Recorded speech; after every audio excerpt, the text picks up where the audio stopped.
Hello everyone and welcome back to X-Ranger. Before we begin, I thought it would be interesting if each of you could leave a comment indicating which part of the world you're joining us from. Also, don't forget to like and subscribe if you're enjoying the episodes. Now let's get comfortable, relax, and start our program. I've been trying to make sense of what happened for almost a year now. It's been about 10 months since that day on the New River, and I still wake up in the middle of the night sometimes, drenched in sweat, that sound echoing in my head. I've been fishing those waters for over 20 years, but I'll never look at that stretch of river the same way again. It was June 15th, 2023. I remember the date exactly because it was the first day of my son Jake's summer vacation. He's 12, and I'd promised him a fishing trip as soon as school let out. We'd been planning it for weeks. Jake had been begging me to take him to this specific spot on the New River, right on the border between Virginia and North Carolina. One of his friends had caught a monster smallmouth there earlier in the spring, and Jake was determined to beat it. We got to Farmer's Fish Camp Road around 4 in the afternoon. The day had been hot but not unbearable, one of those perfect early summer days when the humidity hasn't really kicked in yet. I remember thinking it was ideal fishing weather as we unloaded our gear from the truck. The road there is nothing special, just a narrow country road that winds through some dense woods before it crosses the river on a small single-lane bridge. There's a little gravel patch near the bridge where you can park and a makeshift path that leads down to the water. The fishing spot is perfect because the river is shallow there, maybe 3 or 4 feet deep in the middle, with some nice pools near the banks where bigger fish tend to hang out. The current is gentle enough that you can wade out pretty far without any trouble. We were both wearing our chest waders, though Jake's were almost up to his armpits given his height. We spent about 2 hours working our way downstream from the bridge. Jake was about 10 yards ahead of me, casting toward the opposite bank, where there was some overhanging vegetation, prime fish habitat. I was hanging back, watching him more than focusing on my own fishing. He's getting really good, and I felt this surge of pride seeing how he handled his rod, how precisely he placed his casts. Those moments are what matter, you know? Just a dad and his son, doing something simple together. It must have been around 6:30 when I first noticed the light changing. The sun wasn't setting yet. We still had at least an hour of good daylight left, but the quality of the light shifted somehow. It got, I don't know how to describe it exactly, muted, like someone had thrown a thin grey filter over everything. At first I thought maybe a storm was rolling in, but when I looked up, the sky was clear. No clouds, nothing to explain that sudden dimness. That's when it happened. I was mid-cast. My arm pulled back when I heard it. Even now, typing this out with my hands shaking, I don't have the right words to describe that sound. It was like, imagine 20 people all dying at the same time. Not just dying, but suffering the most agonizing deaths you can imagine. High-pitched screams layered on top of each other, intertwined with moans so deep and guttural they seemed to vibrate in my chest cavity. But underneath all that was something else, something so low and resonant that it didn't sound human or animal. It was like the earth itself was groaning in pain. The sound came from a small ravine in the forest, just beyond the bend in the river ahead of us. It wasn't far, maybe 100 yards from where Jake was standing and a bit further from me. And the moment it started, everything else just stopped. The birds went silent. The insects quit buzzing. Even the soft background noise of the breeze through the trees vanished. All that existed in that moment was that terrible sound filling the entire valley. I froze completely. My body went rigid, arm still pulled back mid-cast, unable to complete the motion. I felt the hair on the back of my neck stand straight up, and a cold wave of, I don't even know what to call it, terror, dread. Whatever it was, it washed over me from head to toe, leaving me paralyzed. I looked at Jake, and what I saw scared me almost as much as the sound itself. He was about 10 yards downstream from me, and he had completely frozen too.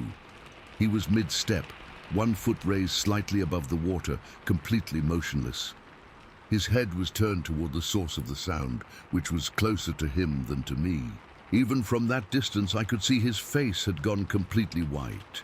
His eyes were wide, his mouth slightly open, his whole body rigid with fear. That sound continued for what must have been a full minute, though it felt like an eternity.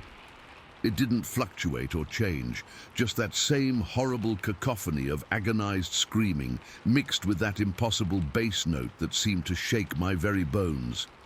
And then, as suddenly as it had started, it stopped. The silence that followed was almost worse than the sound itself. Nothing moved, nothing made a noise. There was just the gentle ripple of the water flowing around our legs. No birds resumed singing, no insects started buzzing again. It was as if all wildlife within earshot had either fled or was still hiding, afraid to make the slightest sound. I knew I had to do something. Jake was looking at me now, his eyes wide with fear, silently pleading with me to explain what we'd just heard, to tell him everything was okay. I'm not a small guy, I'm 6'2", played football in college, and I've been working construction most of my life. I've never felt helpless in the outdoors. But in that moment, standing in that river with my son, looking to me for protection, I felt small and vulnerable in a way I'd never experienced before. I forced myself to move, to lower my arm and reel in my line. My hands were trembling so badly I could barely operate the reel. I cleared my throat, trying to sound as normal and unconcerned as possible. "Must be some kind of machinery up in the hills," I said, my voice sounding thin and unconvincing even to my own ears. "Probably logging equipment or something. Let's move back upstream a bit." Jake didn't respond. He just nodded slightly, his eyes still fixed on the bend in the river and the ravine beyond it. I could see him struggling to accept my explanation, wanting desperately to believe it despite knowing better. Kids are smarter than we give them credit for sometimes. He knew whatever made that sound wasn't human technology. "Come on, bud," I said, trying to inject some cheerfulness into my voice. "Let's work our way back toward the bridge. I think the fish might be biting better up there anyway." He finally turned away from the ravine and looked at me. "Dad!" he whispered, his voice barely audible over the sound of the water. "What was that?" "I told you," I said, still keeping up the pretense.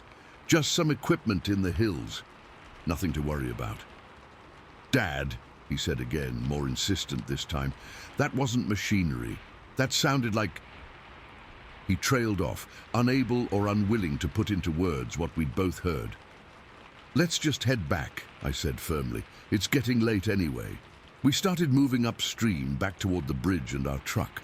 I kept fishing as we went, making half-hearted casts with hands that wouldn't stop shaking. I was trying so hard to act normal, but I kept scanning the tree line, my eyes darting to every shadow and movement. Jake had stopped fishing entirely. He was just wading through the water, his rod clutched tightly in his hand, his eyes constantly moving between the water ahead of him and the woods to our right. Every few seconds I'd glance over my shoulder at the bend in the river, half expecting to see something. I don't know what, but nothing emerged from that ravine, nothing visible anyway.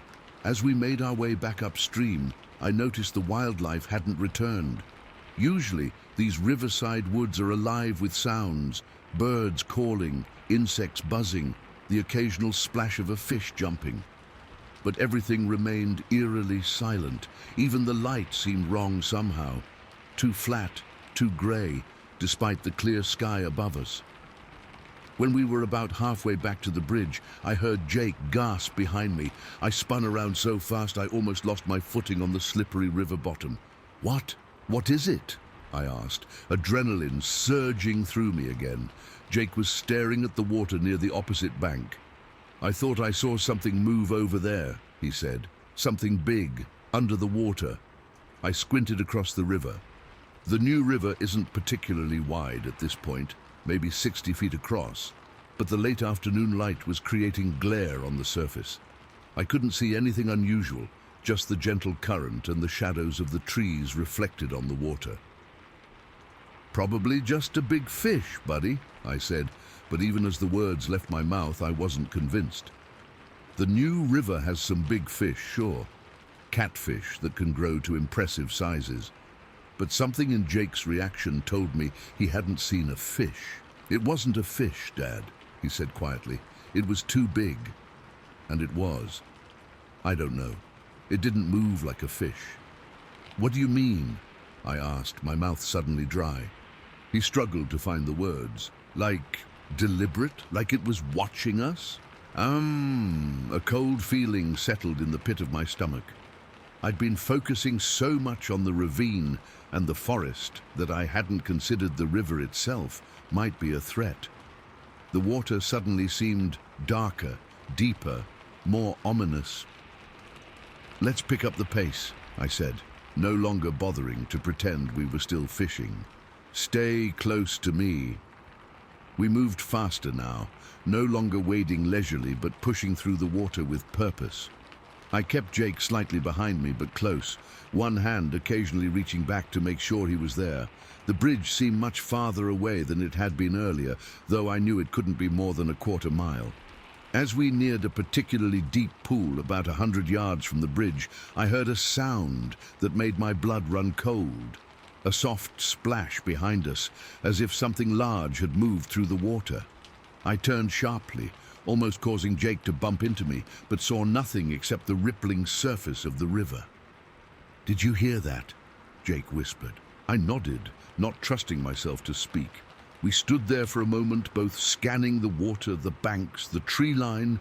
Nothing moved, nothing made a sound, just that oppressive silence and the gentle gurgle of the river flowing around our legs. "Let's go," I finally said, my voice hoarse. "Don't look back, just keep moving." We waded through the deep pool, the water rising to mid-chest on me and nearly to Jake's shoulders. I kept my hand on his shoulder the entire time, ready to lift him if necessary. The riverbed was rockier here, making it harder to keep our footing. Every time my foot slipped on a mossy stone, my heart would jump into my throat.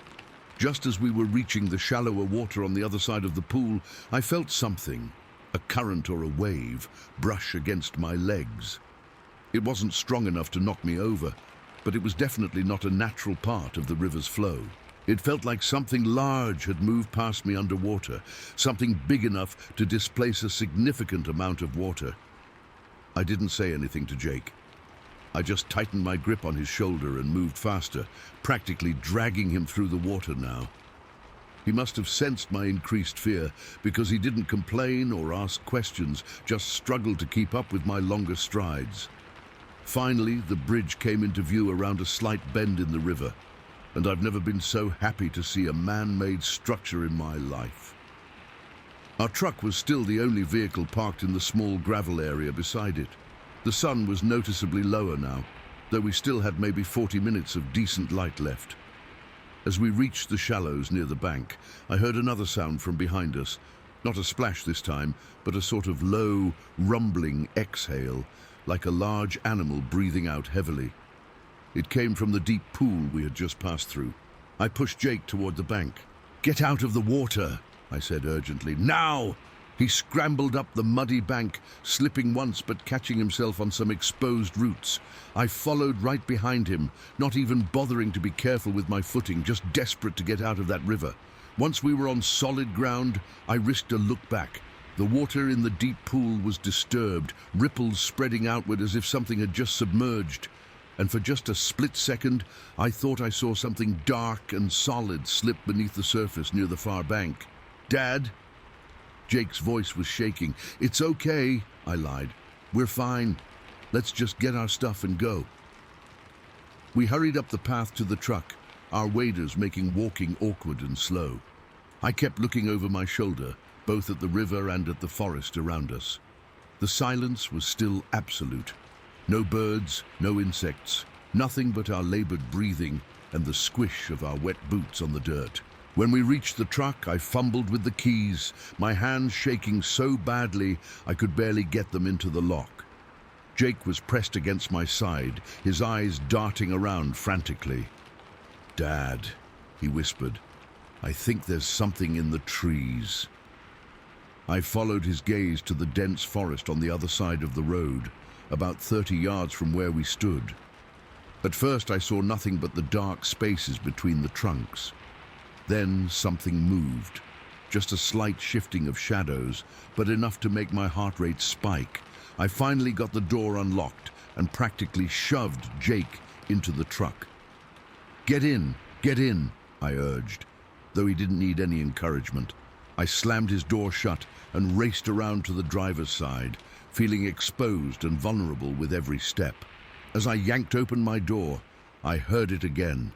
That same terrible sound from before, but fainter now, as if it was coming from deep within the forest. It lasted only a few seconds this time, but it was unmistakably the same, that horrifying blend of agonized screams and impossible bass notes.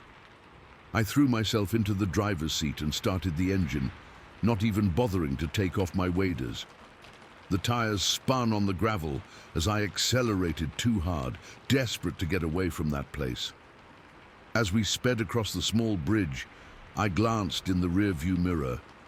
There was something standing at the edge of the forest, where the path led down to the river. Even in the fading light, I could see it was tall, much taller than a man, and bulky. It wasn't moving, just standing there, half hidden by the trees. I couldn't make out any details, just a large, dark silhouette that didn't belong there. I drove way too fast down that winding country road, taking the curves recklessly, desperate to put as much distance as possible between us and whatever was back there. Jake was silent beside me, huddled against the passenger door, his face pale and drawn. It wasn't until we reached the main highway about 15 minutes later that either of us spoke. "Dad," Jake said, his voice small and frightened. "What was that thing?" I didn't have an answer for him. I still don't. I've spent the last 10 months trying to convince myself that it was just our imaginations playing tricks on us, that the sound was some strange natural phenomenon, that the shadow by the river was just a tree or a rock formation that my fear-addled brain misinterpreted. But I know better, and so does Jake. He hasn't asked to go fishing since that day. He's having trouble sleeping too. Nightmares that wake him up screaming about the sound and the thing in the water. We've never talked about what we saw with anyone else. Who would believe us? What would we even say? All I know is that I'm never going back to that stretch of the New River. Whatever made that sound, whatever was moving in that water, whatever stood watching us from the edge of the forest, it isn't natural. It isn't normal. And it isn't something human beings are meant to encounter. Sometimes at night, when the house is quiet and I'm lying awake, I swear I can hear that sound again, faint but unmistakable, carried on the wind from miles away. And I wonder if it's coming closer, if whatever we disturbed that day is looking for us. I keep the doors locked now. I've installed motion sensor lights all around the house. I bought a gun, something I swore I'd never do with a child in the house. But deep down, I know that if it wants to find us, it will. And no lock, no light, no gun is going to stop it. I don't know why I'm sharing this now. Maybe I just need someone else to know what happened, even if you don't believe me. Maybe writing it down will help me make sense of it. Or maybe I'm hoping someone out there has heard that sound too, has seen what I saw and can tell me what it was. Because until I know what it was, I'll never feel safe again. Not really. Not after hearing that sound on the New River. Story 2. At the tall eyes in the soybean field. I've been putting this off for months now. Honestly, I didn't want to write any of it down because part of me hoped that if I just ignored what happened, maybe I could convince myself it never did, but I can't sleep. Every night when I take my dogs out, I feel eyes on me from that field. I know they're still out there, watching and waiting. I need to get this off my chest, even if nobody believes me. This all happened in August of 2023, August 18th to be exact. It was a Thursday night, just a regular weekday. Nothing special about it. I live in rural Alabama, about 30 minutes outside of Birmingham, in a small community where everybody knows everybody else's business. My property sits at the end of a gravel road with about 2 acres of yard that backs up to a massive soybean field. Beyond that field, maybe a quarter-mile across, there's dense woods that stretch back for miles.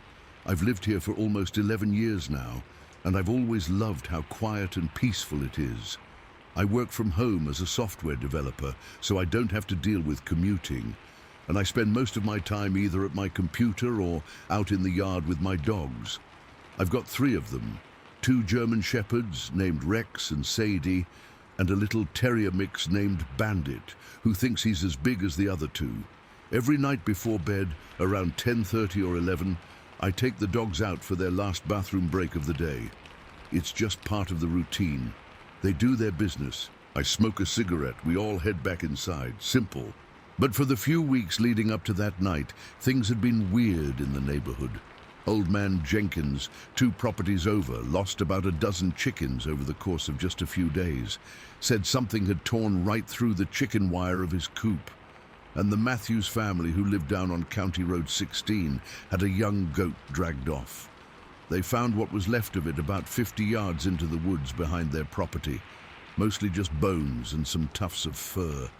Everyone assumed it was coyotes. We've always had them around here, but lately they'd been getting more aggressive, bolder.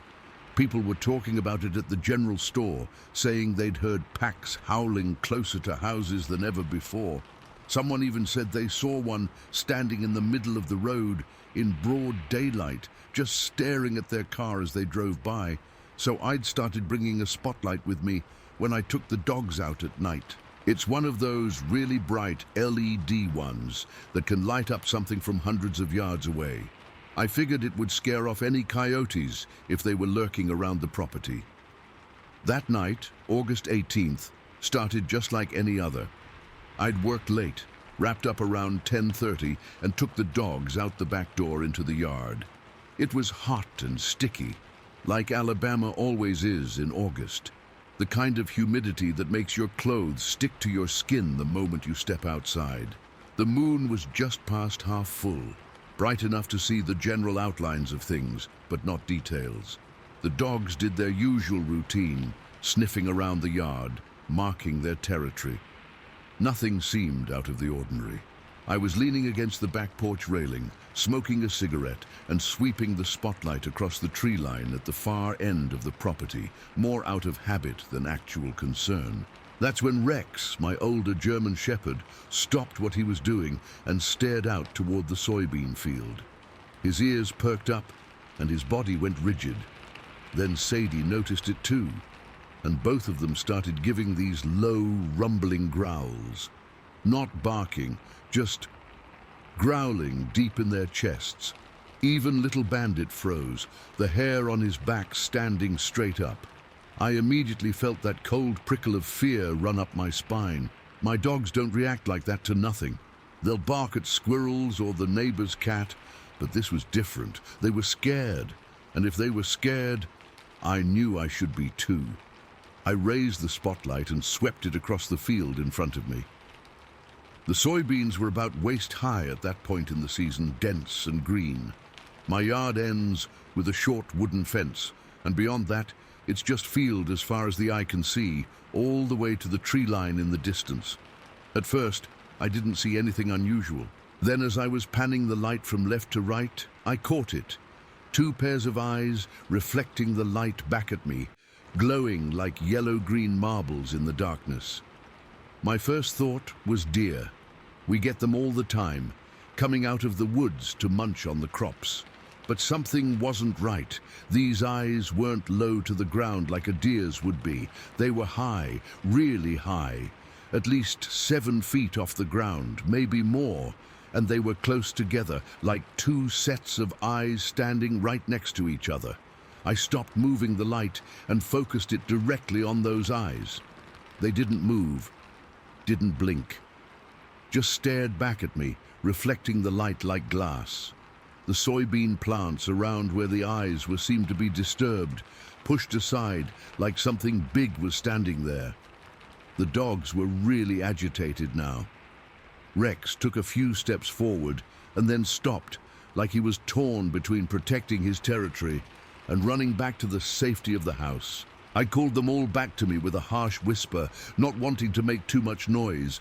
They obeyed, huddling around my legs, still growling softly. I kept the light fixed on those eyes, trying to make out any shape or form around them. But they were too far away, maybe 300 feet from where I stood. All I could see were those 4 glowing eyes, unblinking and impossibly high off the ground. And then, as I watched, both pairs of eyes suddenly dropped down, disappearing behind what looked like a large bush at the edge of the field. 1 second they were there, the next they were gone, like they'd ducked down to hide. I didn't move. I kept the light trained on that bush, my heart pounding so hard I could feel it in my throat. The dogs were pressed against my legs, whining now, clearly wanting to go back inside. After what felt like minutes but was probably only seconds, one set of eyes slowly rose up from behind the bush, peeking out. Then the second pair appeared right next to it. They stared at me for a moment and then ducked back down again. I don't know what possessed me to do this. Probably the dumbest thing I could have done, but I turned off the spotlight. Standing there in the dim moonlight, I could no longer see anything in the field. The darkness seemed to press in around me, and the only sounds were the dog's nervous breathing and the pounding of my own heart. After a few seconds, I flicked the spotlight back on and aimed it at the bush. Both pairs of eyes were there again, staring directly at me. The moment my light hit them, they slid sideways behind the bush, as if they didn't want to be seen, but were curious enough to keep looking. This continued for what must have been several minutes, me standing frozen on my back porch, the dogs huddled against me, and those eyes playing some kind of bizarre peekaboo game from behind the bush. They'd appear, stare at me, then hide when I kept the light on them too long. Sometimes one pair would peek out first, sometimes both would appear simultaneously. I felt the hair on my arms and the back of my neck standing on end. I've been around wildlife my entire life. Deer, coyotes, bobcats, you name it. Animals don't behave like this. They don't play games. They don't hide and seek and peek. This was deliberate, conscious behavior. Whatever was watching me was intelligent, and it was huge. At one point, one set of eyes rose up higher than before, reaching what must have been at least 8 feet off the ground. Then the second set rose up even higher, like they were standing on tiptoes to see better. I could almost feel their curiosity from across the field, like they were studying me just as intensely as I was studying them. I don't know how long we stayed like that, locked in this strange standoff. My cigarette had burned down to the filter without me taking a single drag. My arm was getting tired from holding up the spotlight, but I didn't dare lower it. Then something changed. Both pairs of eyes appeared again, but this time they didn't duck back down. They started to move, slowly emerging from behind the bush. I still couldn't make out their bodies clearly at that distance in the darkness, but I could see dark, massive silhouettes rising up, towering over the soybean plants. They were huge, broad-shouldered, and easily 7 or 8 feet tall. The eyes were no longer just reflecting my light. They seemed to be glowing with their own inner light, and they were fixed on me with an intensity that made my skin crawl. I had the overwhelming sense that whatever these things were, they were deciding whether to stay put or come closer. That's when Rex broke the silence with a series of loud, aggressive barks. Both silhouettes immediately dropped down, disappearing completely into the soybean field. The sudden movement sent shockwaves through the plants, like something very large was pushing through them at speed. I backed up slowly, keeping the light pointed at where I'd last seen them. Inside, I whispered to the dogs, fumbling behind me for the door handle without taking my eyes off the field. The dogs didn't need to be told twice. They rushed past me into the house the moment I got the door open. I followed them in, slamming the door shut and locking it. My hands were shaking so badly I could barely turn the deadbolt. I went through the house, checking every door and window, making sure everything was locked tight. The dogs followed me from room to room, still on high alert. occasionally growling at the windows that faced the backyard. When I was sure the house was secure, I went back to the kitchen window that overlooks the yard and carefully peered out, spotlight in hand. I flashed it across the field, but saw nothing, no eyes, no movement, nothing but soybean plants gently swaying in the night breeze. I stayed up almost all night, moving from window to window, checking the yard and the field with the spotlight every few minutes. The dogs wouldn't settle down either, pacing and whining, occasionally rushing to a window to growl at something I couldn't see. Around 4 in the morning, exhaustion finally caught up with me, and I must have dozed off in the living room armchair. I woke up just after sunrise, still clutching the spotlight in my hand. The dogs were all asleep around me, apparently having finally relaxed once daylight came. I immediately went to the back door and looked out at the field. In the clear morning light, everything looked normal. The soybean plant stood undisturbed. The bush at the edge of the field looked like any other bush. There was no sign that anything unusual had happened during the night. Part of me wanted to go out there, to walk across the field and check for tracks or broken plants, anything that would confirm what I'd seen. But another part of me, the part that was still trembling with leftover fear, refused to set foot outside the house. Instead, I called my nearest neighbor, about half a mile down the road. Asked him if he'd noticed anything strange lately, any unusual animals or sounds. He mentioned the coyotes everyone had been talking about, but nothing else. I was too embarrassed, too afraid of sounding crazy, to tell him what I'd seen. Later that day, I drove into town and bought security cameras for the house, the kind that connect to your phone and record when they detect movement. I installed them that afternoon, pointing them at all sides of the house, with special attention to the backyard and the field beyond. I also went to the hunting supply store and bought a more powerful rifle than the small. 22 I kept for snakes and varmints, and that night I kept all the lights on in the house. When it was time for the dogs' final bathroom break, I let them out the front door instead of the back, and I stood on the porch with the rifle in one hand and the spotlight in the other, scanning the darkness continuously. The dogs did their business quickly and hurried back inside, clearly still nervous. Since then, I've never taken the dogs out back after dark. Not once. I've seen things on the security cameras, shadows moving at the edge of the field, just beyond the range of the camera's night vision. Sometimes the motion sensors will trigger and there's nothing visible on the recording, but the soybean plants are moving as if something large is passing through them.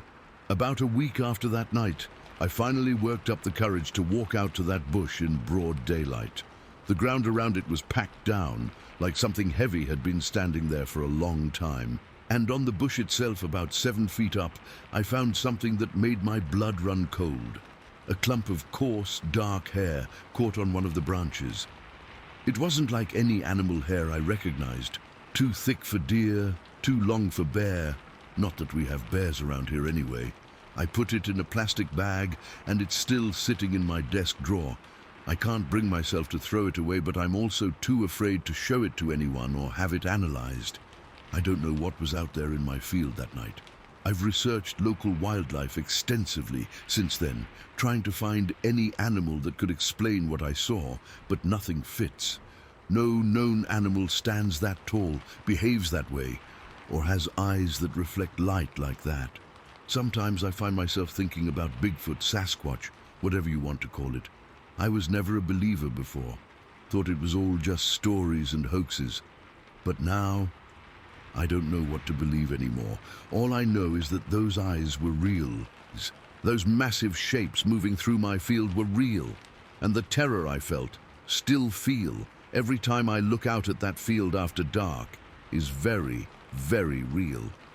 It's been almost 6 months now, and I still jump at every sound outside my house at night. The dogs still refuse to go into the backyard after sunset, and sometimes, when I'm lying in bed at night, I swear I can feel those eyes watching me through the walls, waiting for me to let my guard down. I don't know why I'm sharing this now. Maybe I hope someone else has seen something similar and can tell me I'm not losing my mind. Or maybe I just need to get it off my chest, to put it into words so it doesn't just live in my head anymore. All I know is that those things, whatever they were, are still out there. I feel them watching. And sooner or later, I think they'll do more than just watch. Story 3. And the creature behind the tree. I've been trying to make sense of what my husband and I saw back in February for months now. I still get chills thinking about it, and sometimes I wake up in the middle of the night because I swear I can hear those same strange sounds coming from the woods again. We've lived on our property in Alabama for almost 7 years, and nothing like this had ever happened before. I never believed in monsters or cryptids or anything like that. But after what we saw on February 23rd, 2023, I don't know what to believe anymore. It all started 2 nights before, on February 21st. We were getting ready for bed around 10:30 at night when we heard it for the first time. This bizarre vocalization coming from the woods behind our property.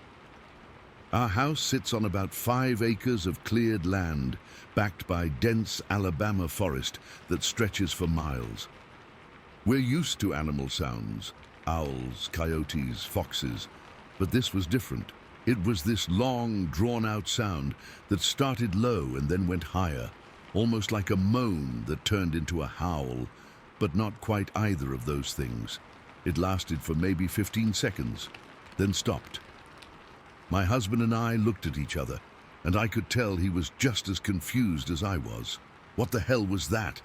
he asked, walking over to the bedroom window that faces the backyard and the tree line beyond.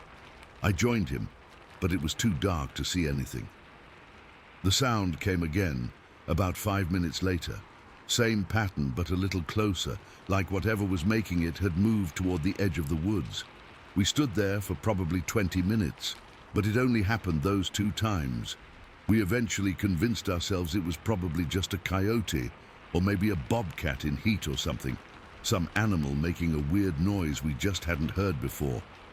The next night, February 22nd, we heard it again. Same time, around 10:30, but this time it happened more frequently. Every 15 to 20 minutes, that same long, drawn-out vocalization would echo from the woods. And it definitely seemed closer, like whatever was making it was right at the edge of the tree line now. We even turned off all the lights in the house and stood on our back deck with a flashlight scanning the woods, but couldn't see anything. My husband wanted to walk down to the tree line to investigate, but something in my gut told me that was a terrible idea. I convinced him to stay at the house, and eventually, after about an hour, the sound stopped. We were both uneasy, but again we tried to rationalize it. We live in rural Alabama. There are all kinds of wildlife around. It had to be some animal, even if we couldn't identify exactly what kind. Then came February 23rd. That day is burned into my memory now. It was a Thursday, and it had been an ordinary day. I work from home as a graphic designer, and my husband had gotten back from his construction job around 5:30 in the afternoon. It was unseasonably warm for February, probably in the mid-60s, so we decided to have dinner on the back patio. Our property faces west, so we get these really beautiful sunsets, and it was just starting to get that golden glow as the sun began to set. We were standing in the garage after dinner, around 6:45. The sun was just starting to dip behind the trees, and my husband was showing me some tools he'd picked up at a yard sale on his way home. I wasn't really paying attention. I was more focused on the sunset colors in the sky. But then something caught my eye at the edge of the woods that border our property, maybe 40 yards from where we were standing. At first, I thought it was just a shadow or a trick of the light. The sun was setting, and you know how things can look weird in that kind of half-light. But then I realized there was something there, something big and dark, leaning out from behind one of the larger trees at the edge of the forest. I stopped mid-sentence and just stared. "What's wrong?" my husband asked, following my gaze. I pointed, not even able to speak. We both stood there frozen, watching this thing. It was big. I mean really big. Taller than a person with broad shoulders. It was positioned behind a large oak tree, but it was leaning out, just the side of its head and shoulder visible, and it was perfectly still, like it was trying not to be noticed while it watched us. "Do you see that?" I whispered, afraid that if I spoke too loudly, it would hear me, even at that distance. "Yeah," my husband said quietly. "What the hell is that?" We stood there watching it, and it watched us back. I could feel my heart hammering in my chest. I've never felt that kind of fear before. It was like every instinct in my body was screaming that this was wrong, this was dangerous, this was something that shouldn't exist. After about a minute of this standoff, the thing moved, not away from the tree, but it shifted positions. It pulled back behind the tree, out of sight for a second, and then leaned out from the other side, like it was peeking at us. First from one side of the tree trunk, then the other. The way it moved was so deliberate, so careful. It wasn't a bear. Bears don't move like that. It wasn't a person either. It was too big, too wrong. The shape of it, even in that failing light, was unmistakable. It had a head that sat directly on its shoulders, no visible neck, and its proportions were all off for a human. Its arms seemed too long, its shoulders too wide. "Should we go inside?" I asked, my voice shaking. But some horrible curiosity kept us rooted to the spot. We couldn't look away. We needed to know what we were seeing. The thing continued this bizarre behavior for several minutes, hiding behind the tree, then leaning out from one side, then hiding again, then leaning out from the other side. Like a child playing peekaboo, except there was nothing childlike or playful about it. It was calculating, observant. It was studying us. At one point, it leaned out further than before, and I got a better look at it. The light was almost gone by then, but I could make out more details. Its entire body was covered in dark hair or fur, not like a bear's fluffy coat, but more like coarse, shaggy hair that hung from its frame. Its head was conical, pointed at the top and wide at the bottom, sloping directly into its shoulders.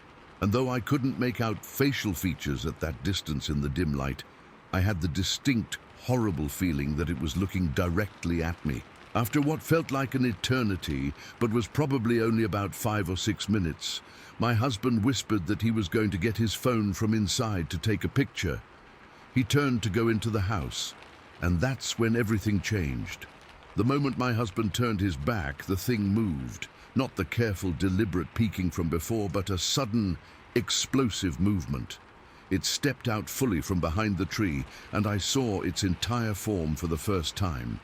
It was enormous, easily 7 feet tall, maybe more, broad shoulders, long arms, entirely covered in dark hair, and it was standing upright on 2 legs. For a split second it just stood there, fully exposed, staring at us. Then it turned and ran. I've never seen anything move like that. It wasn't like a person running. It took these huge, powerful strides, covering ground faster than should be possible. Its arms swung at its sides, its back remained straight and upright. It ran between the trees at the edge of the woods and disappeared into the forest within seconds. I screamed for my husband, who spun around just in time to see the last moment before it vanished into the trees. We stood there, frozen, staring at the empty space where it had been. My heart was racing so fast I thought I might pass out. Every hair on my arms was standing straight up, and I had goosebumps all over despite the mild temperature. "Did you see that?" I asked, my voice barely a whisper. "Tell me you saw that." "I saw it," my husband confirmed, his face pale. "What the hell was that thing?" We went inside immediately and locked every door and window. We even pushed a bookshelf in front of the back door, which seems ridiculous in hindsight, but at the moment felt necessary. If that thing decided to come to the house, I doubted a simple lock would keep it out. We didn't sleep at all that night. We sat in the living room with all the lights on, taking turns watching out the windows.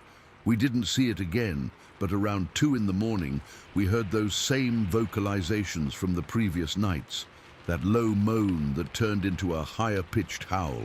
It came from much closer this time, maybe just at the edge of our cleared property. It happened 3 times over the course of about an hour, and then everything went silent. The next morning, after the sun had fully risen, my husband wanted to go check for tracks or evidence. I begged him not to. Whatever that thing was, I didn't want him anywhere near where we'd seen it. But he insisted, saying we needed to know if there was physical proof or if we'd somehow both hallucinated the same thing. He took his gun and his phone and walked down to the tree where we'd seen it. I watched from the back deck, ready to scream if I saw anything emerge from the woods. He spent about 20 minutes examining the area, taking pictures, and then came back to the house, looking confused and disturbed. "There are tracks," he said, showing me his phone, "but they don't make any sense." The photos showed what looked like bare footprints in the soft earth around the tree. Huge footprints, easily twice the size of my husband's boots. They were roughly human in shape but wider, with what appeared to be 5 toes. The stride length between them was massive, consistent with the huge steps we'd seen it take as it ran away. What was even more disturbing was the tree itself.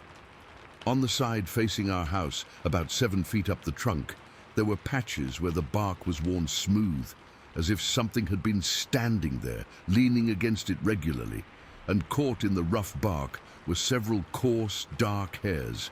My husband wanted to collect the hairs, maybe try to get them analyzed, but I refused to let him go back out there. I was convinced that if he went back, that thing would be waiting for him. We argued about it, and in the end, he agreed to stay in the house, at least until we could figure out what to do. We spent the next few days researching, trying to make sense of what we'd seen. We looked into known wildlife in Alabama. Bears, though rare in our area, were the obvious first choice, but everything about what we saw ruled that out. Bears don't stand behind trees and peek out methodically from alternating sides. They don't run on 2 legs for extended distances, and while they can stand upright briefly, they don't have that silhouette, the pointed head, the no-neck appearance, the shaggy hair. We looked into the possibility of it being a person, maybe someone in a ghillie suit or some kind of costume playing a prank. But again, the size ruled that out. No human is that tall, moves that fast, or makes those sounds. Eventually, reluctantly, we found ourselves researching Bigfoot and Sasquatch sightings. I'd always thought those were just myths, stories made up by attention seekers or people who misidentified bears. But the descriptions matched what we saw with eerie accuracy. The height, the hair, the peaked head, the way it moved, even the sounds it made. We found reports from other parts of Alabama describing similar encounters, some just a few counties over from us. People who heard strange vocalizations at night, who saw large, hair-covered figures watching them from the edges of forests, who found unexplainable tracks on their property. For the next 2 weeks, we heard those vocalizations almost every night, always after dark, always from the woods behind our property. Sometimes distant, sometimes so close it sounded like whatever was making them was standing right at the edge of our yard. We never saw it clearly again, but several times we spotted movement among the trees at dusk, something large shifting between trunks, always staying partially hidden, always watching. We installed security lights all around the property and cameras facing the woods. The cameras caught glimpses, dark shapes moving just at the edge of their range, but never clear enough to be definitive. Once, around 3 in the morning, one of the motion-activated lights came on, and the camera caught what looked like a large, dark figure standing at the very edge of the light's reach, just staring toward the house for almost 5 minutes before moving back into the darkness. My husband wanted to contact local authorities or wildlife management, but I was afraid they'd think we were crazy. Who would believe what we saw? We'd sound like those people I used to scoff at who claimed they'd seen Bigfoot or UFOs. So we kept it to ourselves, documenting everything but telling no one. After about a month, the vocalizations stopped. The movements in the woods became less frequent, then ceased altogether. Our cameras stopped picking up those strange shapes at the edge of the property. It was as if whatever had been watching us had moved on, lost interest, or found somewhere else to be. But I can't shake the feeling that it's still out there. Sometimes, when I'm alone in the house, I find myself staring out at that tree where we first saw it, half expecting to see it peeking out again, watching me. I don't go into our backyard after dark anymore. My husband doesn't either, though he won't admit it's because he's afraid. We've talked about moving, selling the property, and going somewhere more developed with fewer woods and more neighbors. But part of me is afraid that it would follow us somehow. That once it found us, marked us, it would be able to find us again no matter where we went. It's been almost 7 months since that February evening, and I still jump at every unexplained sound. I still wake up in the middle of the night, sure that I've heard that distinctive vocalization coming from the woods.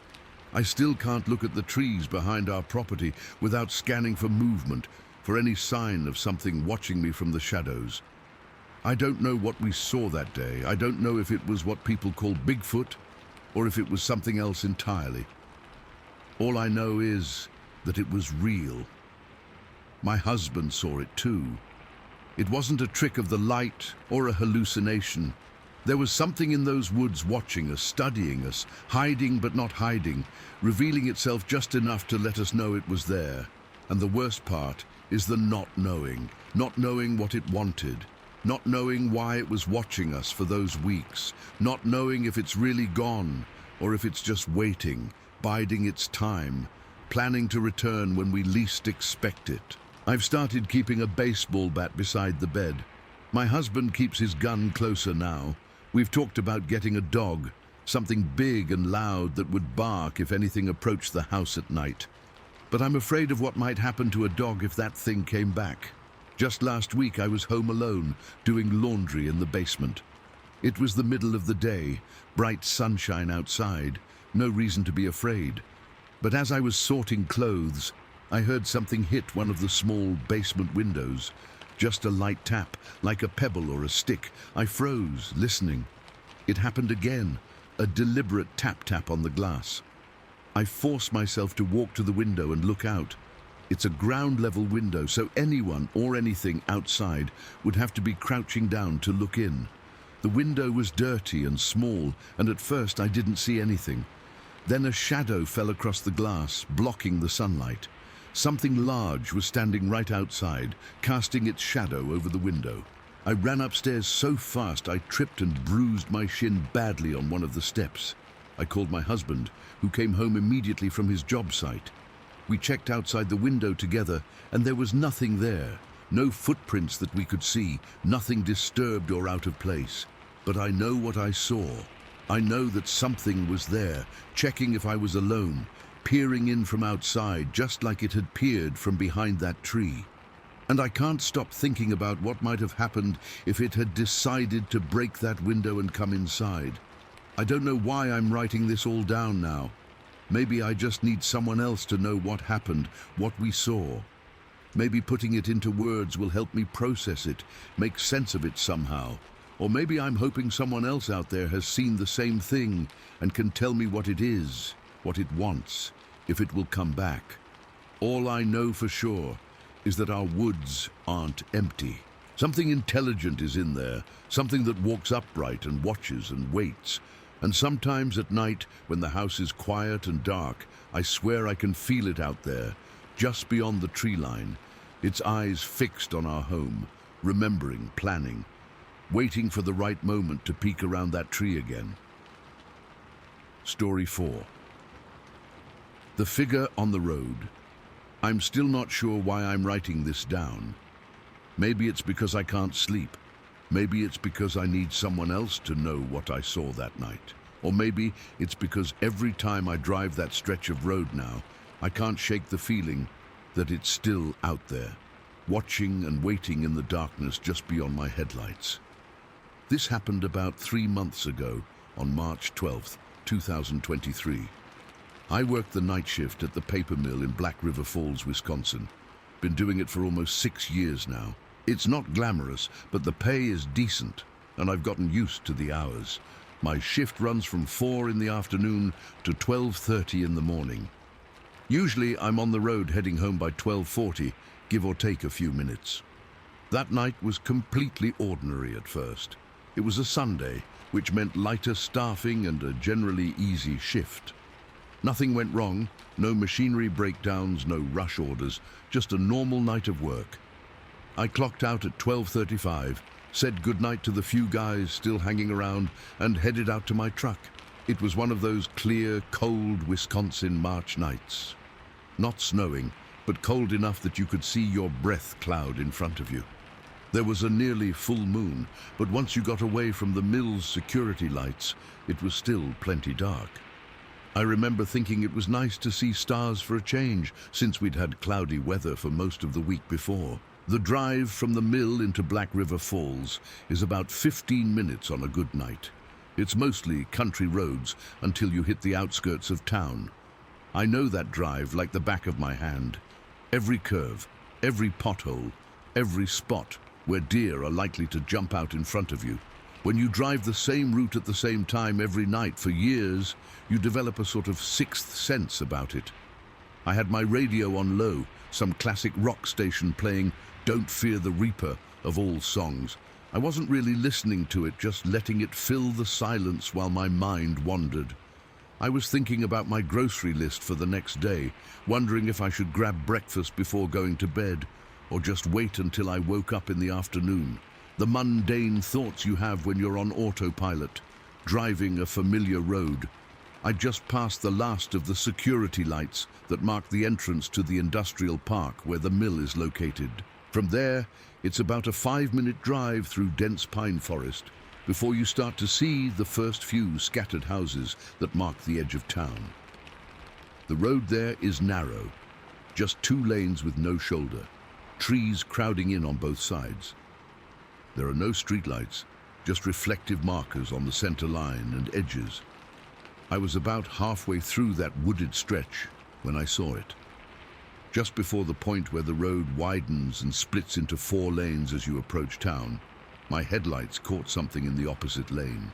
At first, my brain tried to categorize it as something familiar. A broken down car, maybe, or a deer frozen in the headlights. But within a split second, I realized it wasn't either of those things. There was a figure standing completely still in the opposite lane, not on the shoulder or in the ditch, but right in the middle of the lane. And it was wrong. Just fundamentally wrong in a way that made my skin crawl instantly. It was tall, way taller than any person I've ever seen. I'm 6 foot myself, and this thing towered over what a person of my height would look like standing in that spot. It was completely black, not like an African-American person, but literally black, like it was absorbing all the light that hit it. No reflections, no highlights, just this solid black silhouette against the dark gray of the asphalt. My headlights only caught it for a second or two as I approached and passed. It was standing perfectly upright with an eerily straight posture, facing away from the road toward the southeast, toward the forest. It didn't move, didn't turn toward my approaching vehicle, didn't react at all. It was just standing there, waiting, watching something I couldn't see in the darkness beyond the road. It had a defined shape, definitely humanoid, with a head, shoulders, arms, torso, legs. But the proportions were off. The shoulders were too wide, the arms too long, the legs too thick. It wasn't wearing clothes that I could discern, just this uniform black from head to toe, and I remember this detail so clearly. There was no glint of eyes. You know how when headlights hit an animal at night, their eyes reflect back that eerie green or yellow glow? Or how even a person's eyes will catch the light somehow? This thing had nothing like that. Whether because it was facing away from me or for some other reason, there was no reflection, no sign of eyes at all. I didn't slow down, I didn't stop. Some primal part of my brain screamed at me to just keep driving, don't look back, don't acknowledge it. And I listened to that instinct. I tightened my grip on the steering wheel, kept my speed steady, and drove right past it, my heart suddenly hammering in my chest. In my rearview mirror, I could see nothing but darkness. Either the figure had moved, or it was too far behind me now to catch in my taillights. I didn't slow down to find out which. The rest of the drive home is a blur. I remember pulling into my driveway and sitting in my truck for a good 5 minutes, engine still running, just trying to process what I'd seen, trying to convince myself it was a shadow, a trick of the light, my tired mind playing tricks on me. But I knew it wasn't any of those things. I'd seen it too clearly, too distinctly. I couldn't sleep at all that night. I kept replaying those few seconds over and over in my head, trying to find some rational explanation. A hunter in dark clothing, but it was too tall, too still, too inhuman. A bear standing upright. But the posture was wrong, the shape too defined. A prank, someone in a costume. At 12:40 in the morning on a deserted stretch of road, who would even know I'd be driving there at that exact time? The next day I went into work early. I needed to talk to Mike, one of the guys who works maintenance on second shift and usually leaves about 15 minutes before I do. He takes the same route home that I do, and I figured if anyone had seen something strange on that road, it would be him. I caught him in the break room before his shift started. I tried to sound casual, but I'm pretty sure my voice was shaking. Hey Mike, weird question. Did you see anything strange on the drive home last night, out on County Road K just before the 4-lane split? He gave me this look, part confusion, part recognition. Then he nodded slowly. Yeah, actually. Scared the hell out of me. Big buck came flying across the road like its tail was on fire. Never seen a deer move that fast. Had to slam on my brakes to avoid hitting it. My mouth went dry. What time was this? He shrugged. Around 12:25, maybe. Just after I left here. Which direction was it running? I asked, my voice barely above a whisper now. From the north side of the road to the south. Heading southwest into that stretch of forest between the road and the river. Why? What did you see? I couldn't bring myself to tell him. He already thought I was a bit odd with my true crime podcasts and fascination with local legends. If I told him I'd seen some kind of giant black figure standing in the road 15 minutes after his deer sighting in the exact same location, he'd think I'd lost my mind. Nothing, I lied. Just thought I saw some debris on the road, wanted to make sure it wasn't your car parts. He laughed, and the conversation moved on to other things. But my mind was racing. The timing was too perfect, too coincidental. That deer had been running in terror, running southwest. And 15 minutes later, that thing was standing there, facing southeast, looking into the woods in almost the same direction the deer had fled. It was tracking, hunting, I'm sure of it. The realization sent ice through my veins. Whatever I'd seen wasn't just some random anomaly or unexplainable shadow. It was there for a purpose.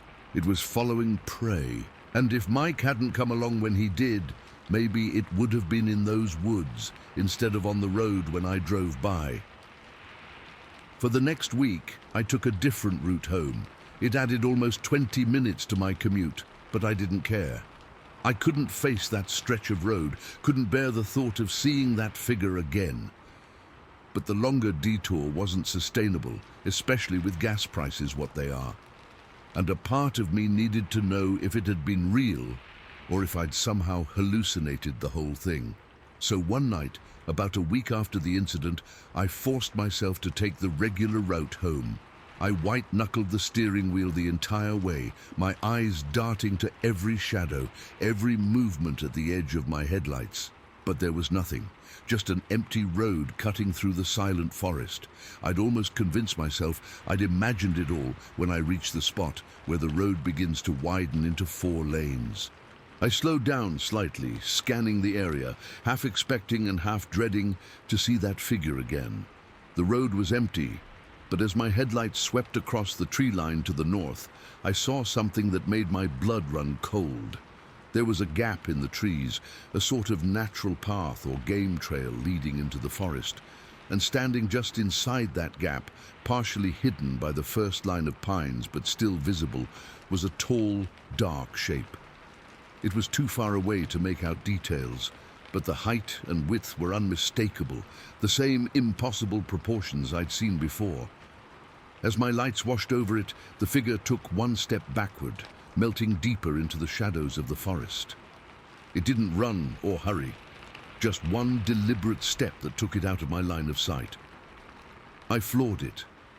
I don't think I've ever driven so fast in my life. I didn't slow down until I hit the first streetlight in town, and even then, I kept checking my rearview mirror, half expecting to see it somehow following me, those long strides eating up the distance between us. When I got home, I immediately started researching. I looked into local legends, cryptid sightings, anything that might explain what I'd seen. Black River Falls and the surrounding Jackson County have a rich history of strange occurrences and unexplained phenomena. There's even a book about it, The Peculiar People of Black River Falls, documenting the unusually high number of bizarre incidents, madness, and unexplained deaths that plagued the area in the late 1800s. But nothing I found quite matched what I'd seen. There were vague stories about shadow people and a few scattered reports of Bigfoot sightings in the nearby forests, but nothing about a tall black figure that hunted at night. The closest I came was a forum post from 2016, where someone claimed to have seen a black walker on Highway 12, about 20 miles from Black River Falls. They described it as unnaturally tall, completely black, moving with long strides along the edge of the road around 2 in the morning. They said they only saw it for a moment as they drove past, but that it turned its head to watch their car, and they felt its gaze like ice down their spine. The post had no replies, and the account was deleted. I've seen it 2 more times since that night. Always in the same general area, always at night. Once it was deeper in the woods, just a silhouette among the trees that I might have dismissed as shadow if I hadn't known better. The second time was worse. It was standing at the exact spot where the deer had crossed the road, according to Mike, just staring into the forest, as if it was recreating the scene, trying to understand what had happened or planning for next time. I've started carpooling with a buddy who lives near me. I told him my truck was having problems, but the truth is I can't stand the thought of driving that road alone anymore. When we pass that stretch, I always look straight ahead, afraid of what I might see if I let my eyes wander to the forest edge. But sometimes I swear I can feel it watching us pass, like it's learning our patterns, our schedules, waiting for the right moment. I haven't told anyone else what I saw. Who would believe me? A 7-foot-tall black figure with no face that hunts deer and possibly people on a dark country road outside of Black River Falls. I'd sound insane. Sometimes I wonder if I am. But I know what I saw, and I know it's still out there. Last night was the worst yet. I was driving home alone. My carpool buddy had called in sick, and I couldn't find an excuse not to go to work. The whole shift, I was dreading the drive home. By the time I clocked out, my hands were already shaking. I considered taking the long way home again, but decided against it. It had been almost 2 months since the original sighting. Surely, whatever it was had moved on by now. And I was tired of being afraid, tired of letting this thing control my life. The first part of the drive was uneventful. The moon was hidden behind clouds, making the night especially dark. My headlights carved a tunnel through the blackness, the surrounding forest just a wall of impenetrable shadow on either side. As I approached that same stretch of road, I found myself holding my breath, my eyes glued to the spot where I'd first seen the figure. Nothing was there. I exhaled slowly, feeling a little of the tension leave my body. Maybe it really was gone. Then my headlights caught something on the road ahead, not in the lane this time, but spread across the asphalt. As I got closer, I realized it was a deer, not just dead, but torn apart. Blood and viscera scattered across both lanes. It looked like it had exploded from the inside out. I had to swerve to avoid the worst of the carnage. As I did, my headlights swept across the forest edge to my right. It was there, standing just inside the tree line, not even trying to hide this time. Tall, black, motionless. But now something was different. Now I could see its face, or rather where its face should be. Just a blank, featureless expanse of darkness. And below that, its chest and arms were wet, glistening in my headlights, wet with what could only be blood. As I swerved back into my lane, my lights caught one more detail that I'll never be able to forget. One arm was raised slightly, and in its hand, its massive, too long hand with too many joints, it held something I couldn't immediately identify. It took my brain a moment to process what I was seeing. It was holding the deer's head, freshly torn from its body, the ragged neck still dripping. I don't remember the rest of the drive home. I must have made it somehow, because I'm sitting in my living room now, doors locked, curtains drawn, writing this all down while it's still fresh in my mind. Though God knows I wish I could forget. I don't know what that thing is. I don't know if it's some kind of undiscovered animal, some cryptid that's managed to stay hidden in the forests of Wisconsin, or something worse, something that shouldn't exist in any rational world. All I know is that it's escalating, first watching, then hunting deer, and now this brutal display, like it wanted me to see, wanted me to know what it's capable of. I've called in sick to work. I can't face that road again, not after what I saw. I'm sitting here, listening to every creak of the house, every rustle of branches outside my window, wondering if it followed me, if it somehow tracked me to my home. Because that's the thought I can't shake, the question that keeps circling in my mind. If it can hunt and kill a deer with such brutal efficiency, what's stopping it from hunting me? Wait. Did you hear that? There was a sound outside my window just now. A soft, deliberate footstep on the gravel driveway. Too heavy to be a raccoon or stray cat. Too measured to be the wind. I'm going to look. I have to know. Oh, God. There's something by my truck. A tall shadow, darker than the night around it. It's just standing there looking at my house, looking at my window. Can it see me through the curtains? Does it know I'm watching it? It's raising one arm now, pointing directly at my window, at me. It knows. Somehow it knows. I have to go. I have to hide. I'll try to update if I... The sound is at my door now. A slow, rhythmic scratching, like it's testing the strength of the wood with those long, jointed fingers. It's found me. Story 5. Nasakshas the Giant on Highway 12. I've been driving the same stretch of Highway 12 in Washington for almost 15 years. It's part of my daily commute to the logging operation where I work as a site manager. I know every curve, every guardrail, every mile marker, like I know my own driveway. I've seen plenty of wildlife over the years, deer, elk, even the occasional black bear. But what I saw on the morning of April 17th, 2023, wasn't wildlife. At least, not any kind of wildlife that's supposed to exist. I've been trying to make sense of it for months now. I've gone over it 1,000 times in my head, trying to convince myself it was just a weird shadow or some kind of hallucination from being tired. But I know what I saw. I've just been too afraid to tell anyone about it until now. That morning started like any other early shift.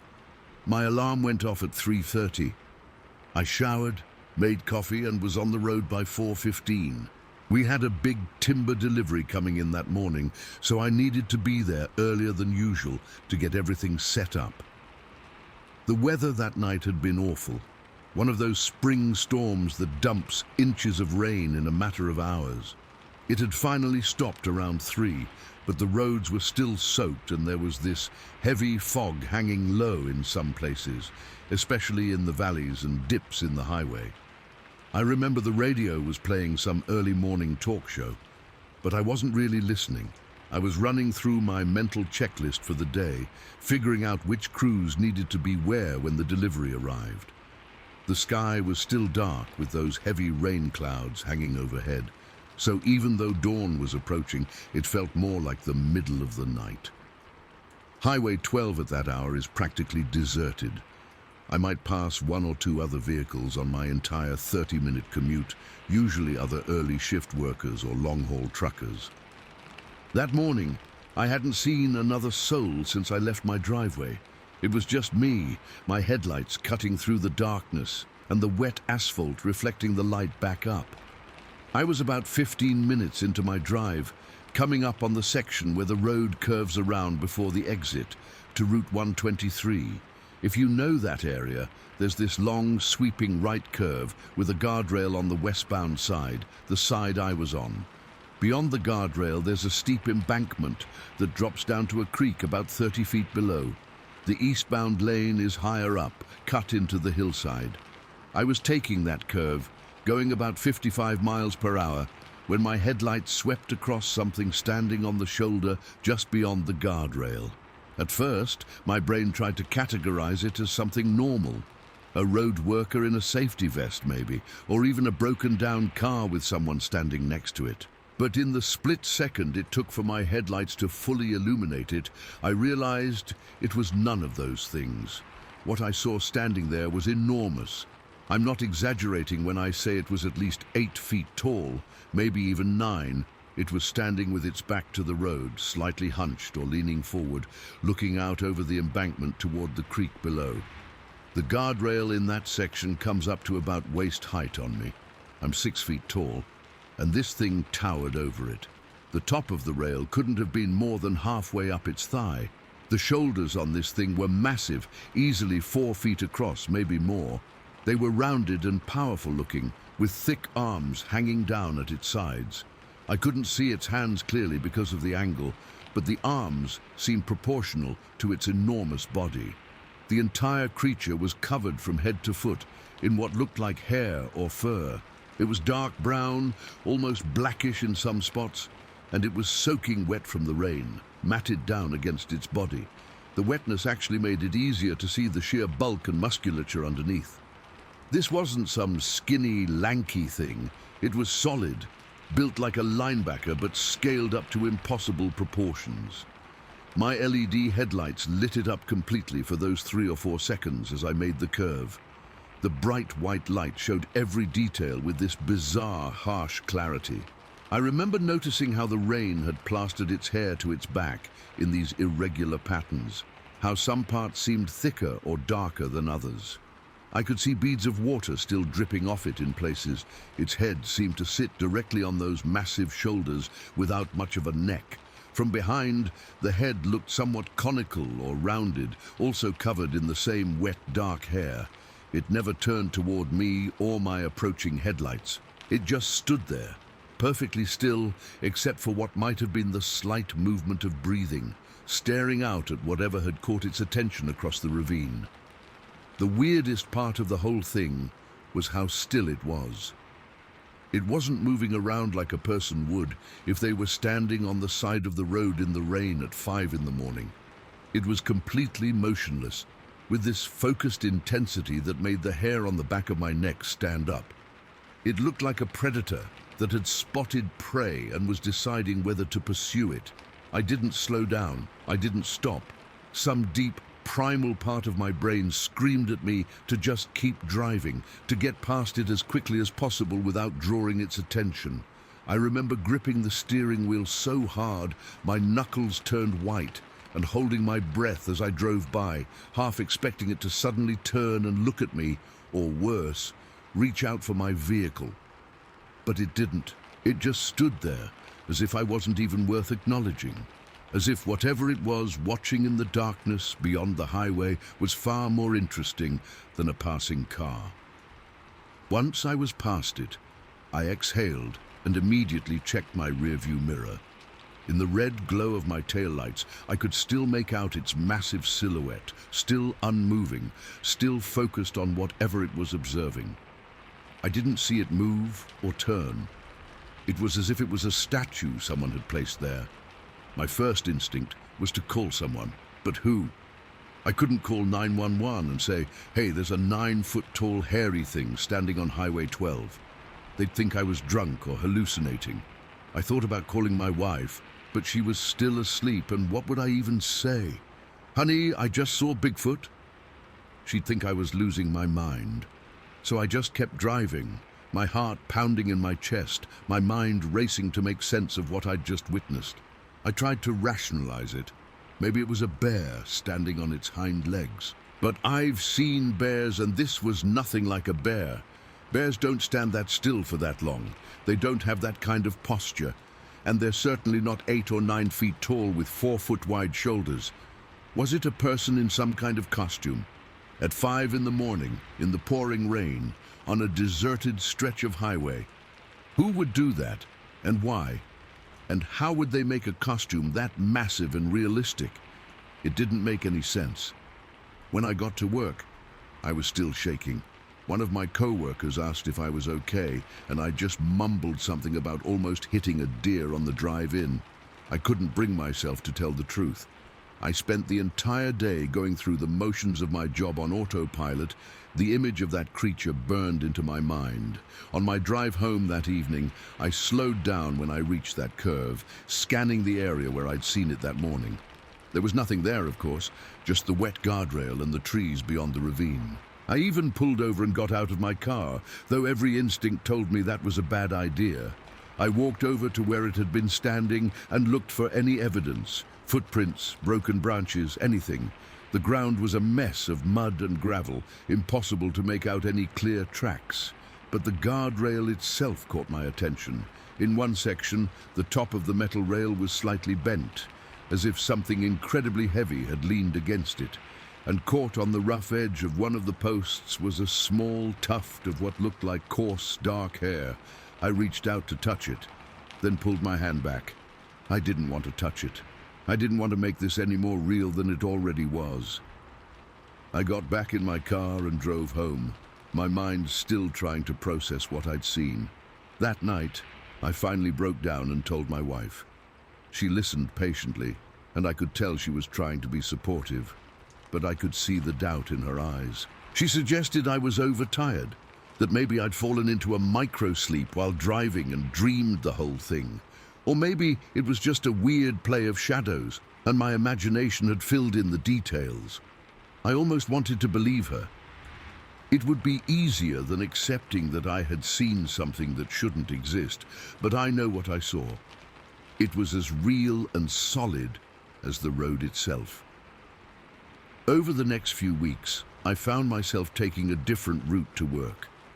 It added almost 20 minutes to my commute, but I couldn't face that stretch of Highway 12 in the early morning darkness. I kept thinking about that creature, wondering if it was still out there, if it was watching for me specifically now. I started researching, looking into reports of Bigfoot sightings in the area. I'd always thought those stories were nonsense, just tall tales told by attention seekers or people who'd mistaken bears for something more mysterious. But now, I wasn't so sure.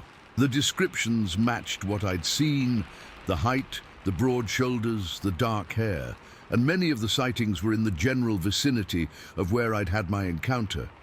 One report in particular caught my attention. 3 years earlier, a truck driver had reported seeing something similar on the same stretch of Highway 12, also in the early morning hours after a rainstorm. He described it as at least 8 feet tall, covered in dark hair, with shoulders like an NFL linebacker on steroids. He said it had stepped out from the trees, crossed the highway in 2 giant strides right in front of his truck, forcing him to slam on his brakes, and disappeared into the ravine on the other side. He was laughed out of the local police station when he reported it. Was it the same creature I had seen? Had it been living in those woods for at least 3 years, maybe much longer? The thought made my skin crawl. I'd been driving that road for 15 years, often in the dark, never knowing that something was out there watching. After about a month, I finally worked up the courage to take my regular route again. I told myself I was being ridiculous, that the odds of seeing it again were astronomically small. It had probably just been passing through the area. Or maybe my wife was right, and I had imagined the whole thing. But as I approached that curve on Highway 12 in the pre-dawn darkness, I found myself slowing down, my eyes scanning the shoulder and the guardrail. There was nothing there, just empty road. I exhaled, not even realizing I'd been holding my breath. I accelerated again, feeling foolish for my fear. And then I saw it, not on the shoulder this time, but in the tree line about 50 yards back from the road. My headlights caught just a glimpse as I drove by, a tall, dark shape moving between the trees, heading parallel to the highway. It was just a flash, there and gone in an instant, but I know what I saw. The same massive silhouette, the same impossible height and width. And this time it was moving, taking long, powerful strides through the underbrush, as if it were nothing more than a mild inconvenience. I floored it, pushing my car well beyond the speed limit, until I was sure I was far away from that spot. My hands were shaking so badly I could barely keep the wheel steady. It was real. It was still there. And now it was moving, active, possibly following the highway. That was 4 months ago, and I haven't seen it since. I've gone back to taking the longer route to work. I don't care about the extra time or gas money. It's worth it to avoid that section of Highway 12, especially in the early morning darkness. I've tried to convince myself that there's a rational explanation for what I saw, that it was just a bear or a person, or a trick of the light and my tired mind. But deep down, I know better. I know what I saw was real, and it wasn't anything that's supposed to exist in the rational world. I think about it every day, that massive, silent figure standing in the rain, watching something only it could see. I wonder where it came from, what it was doing there. Was it hunting, patrolling its territory, just observing the world of humans from the margins? And I wonder if it saw me too, if it was aware of my car passing by, of my eyes on it for those few brief seconds. If it was, it gave no indication. It just stood there, a giant in the rain, completely indifferent to my presence. Sometimes when I'm lying in bed at night, I imagine it's still out there, standing motionless in the darkness, watching and waiting for something only it understands. And sometimes, in my darker moments, I wonder if what it's waiting for is me. Just last week, I had to drive to Olympia for a meeting, which meant taking Highway 12 again, though thankfully in the middle of the day. As I approached that curve, broad daylight all around me, I still felt my heart rate spike, my palms start to sweat. I forced myself to look at the spot where I'd seen it, half expecting to see nothing but empty shoulder and guardrail. Instead, I saw a Washington State patrol car parked on the shoulder, lights flashing. An officer was standing by the guardrail, taking pictures of something on the other side of the rail down the embankment. I slowed as I passed, trying to see what he was photographing. I couldn't make out details, but what I could see made my blood run cold. There were broken branches and disturbed earth leading down the steep slope, as if something very large and heavy had recently descended into the ravine. The officer was focusing his attention on what looked like a series of depressions in the mud, depressions that, even from my brief glimpse, seemed far too large to be human footprints. I wanted to stop, to ask the officer what he'd found, if there had been other reports, but I couldn't bring myself to do it. I was too afraid of what he might tell me, or worse, how he might look at me if I shared what I'd seen in that exact spot months earlier. So I kept driving, checking my rearview mirror until the patrol car disappeared around the curve, and I've been checking the local news every day since, looking for any mention of strange findings on Highway 12. So far, there's been nothing, not a word. Either they found nothing worth reporting, or whatever they found has been kept quiet. I don't know which possibility frightens me more. All I know is that I can never look at that stretch of highway the same way again. What was once just a familiar part of my commute is now a place of fear and uncertainty. And every time I have to drive it, I find myself scanning the trees, the ravines, the shadows beside the road, half expecting to see that massive figure again, standing still as death, watching something only it can see. Or maybe, this time, watching me. I still haven't told anyone else about what I saw. Who would believe me? But I know it was real. And I know it's still out there somewhere. moving through the forests of Washington like a ghost. A giant ghost that leaves footprints too large to be human and bends metal guardrails with its weight. I just hope our paths never cross again, because next time it might not be content to just stand and watch as I drive by. Next time, it might be curious about the small, noisy creatures that travel the black ribbon cutting through its territory. Next time, it might turn and look at me, and I don't want to know what happens after that. Story 6. No, the sounds on the hunt. It's been 2 weeks since that day in the woods, and I still can't shake the feeling that we were being hunted. The way those sounds surrounded us, the way they seemed to communicate with each other.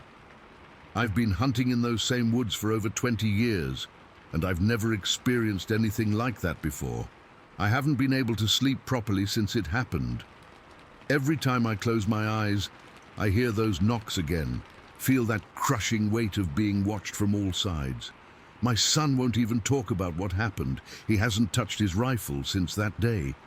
It was Tuesday, November 21st, 2023. The day before Thanksgiving, my 13-year-old son and I had been planning this hunting trip for months. It's a tradition we've had since he was old enough to handle a rifle. We always go out on the Tuesday before Thanksgiving, try to bag a deer for the holiday meal. He'd been so excited about it this year, constantly talking about how he wanted to get his first buck, showing me hunting videos online, practicing his shooting at the range. We left the house around 4:30 in the morning. It was cold, probably in the low 30s, with that bone-chilling dampness that seeps through your clothes, no matter how many layers you're wearing. The sky was clear, though, stars still visible, with just the faintest hint of dawn starting to lighten the eastern horizon. We drove about 45 minutes to reach our usual spot, a stretch of private land owned by my buddy who lets us hunt there every year. It's great deer territory. About 200 acres of mixed hardwoods and pine with several open meadows where deer come to feed in the early morning and late evening. We parked at the old logging road entrance and hiked in about a mile to our hunting spot. We've got a permanent blind set up there on a ridge that overlooks a small clearing. It gives us a good 180-degree view of the area where deer typically cross between two sections of thick forest. We settled in around 5:45, still well before sunrise, and got ourselves situated. The blind is just a simple wooden structure, about 6 feet square, with openings on 3 sides for shooting. It's nothing fancy, but it keeps the wind off and hides our movements from the deer. My son was sitting to my right, his rifle resting on the shelf in front of him. I remember looking over at him in the dim light of our small lantern, seeing how grown up he looked. His face had lost that childhood roundness over the past year, and sitting there in his hunting gear, rifle at the ready, he looked like a young man rather than a kid. It gave me this weird mix of pride and sadness, realizing he's not my little boy anymore. The sun started to rise around 6:30, and the woods came alive with the usual morning sounds, birds waking up, squirrels rustling in the fallen leaves, the occasional distant crow call. We sat in comfortable silence, just watching and waiting. That's one of the things I love about hunting with my son. We don't need to fill the air with chatter. We can just be still together, paying attention to the world around us. Nothing much happened for the first few hours. We saw a couple of squirrels, a hawk circling overhead, but no deer. By 9 o'clock, my son was getting a little restless, shifting in his seat, checking his phone occasionally, though there's no signal out there. I was about to suggest we take a break, maybe walk around a bit to stretch our legs, when we heard it. The sound came from somewhere to the northeast of our position, maybe 130 yards away in a thick patch of forest. It started as a high-pitched squeal that quickly escalated into this frenzied screaming. There was no mistaking it. It was a pig, and it was being attacked by something. The sound was horrible, this mix of terrified squeals and agonized grunts that made the hair on the back of my neck stand up. Now, there are feral hogs in these woods. They're an invasive species, destructive as hell, and nobody has any problem with hunting them. But they're tough animals, mean and dangerous when cornered. Whatever was attacking this pig was something serious. The screaming and squealing continued for what seemed like forever. I checked my watch later and realized it lasted about 45 seconds, but in the moment it felt much longer. My son and I just sat there frozen, staring in the direction of the sounds. I had instinctively reached for my rifle, though I had no intention of getting involved in whatever was happening out there. Then suddenly the noise cut off. It didn't fade or gradually stop. It was like someone had flipped a switch. 1 second, the woods were filled with these horrible dying sounds, and the next, complete silence. And I mean complete. The birds stopped chirping, the squirrels disappeared, even the wind seemed to die down. It was like the entire forest was holding its breath. I looked at my son, and his face had gone pale. He was gripping his rifle so tightly, his knuckles were white. "What was that?" he whispered. I shook my head. "Probably a coyote got a pig," I said, trying to sound more confident than I felt. But even as I said it, I knew that wasn't right. Coyotes hunt in packs, and they don't typically bring down adult hogs. And the way the sound had stopped so abruptly, it wasn't natural. We sat in that eerie silence for several minutes, both of us scanning the tree line, looking for any movement. Part of me wanted to pack up and leave right then. Something about that sudden silence felt wrong, dangerous.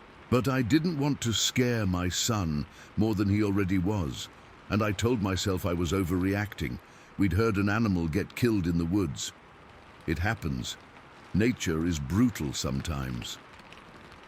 About 10 minutes after the pig's cries had stopped, we saw movement at the edge of the clearing.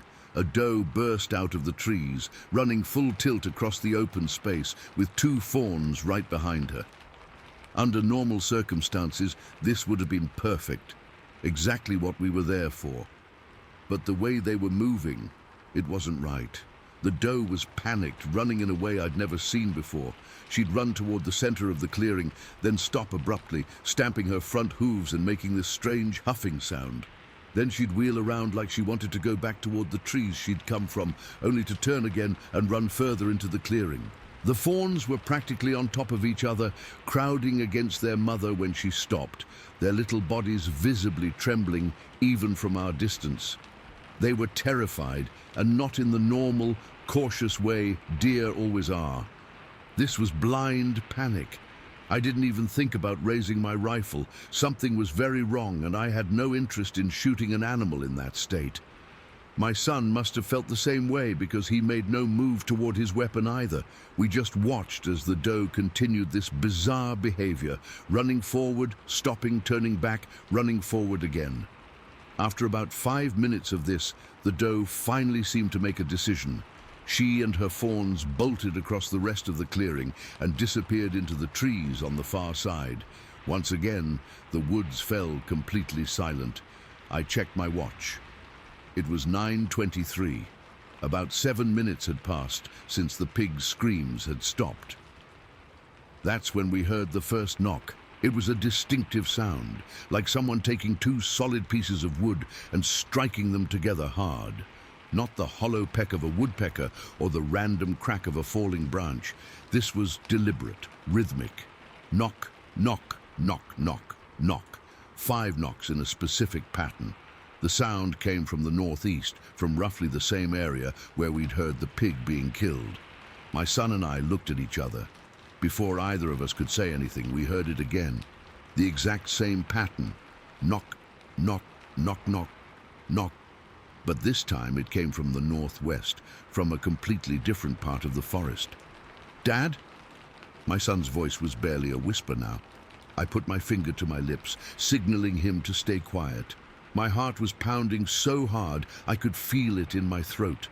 Because right after that second series of knocks, a third one answered from almost directly north of our position. Same pattern, same timing, like they were talking to each other.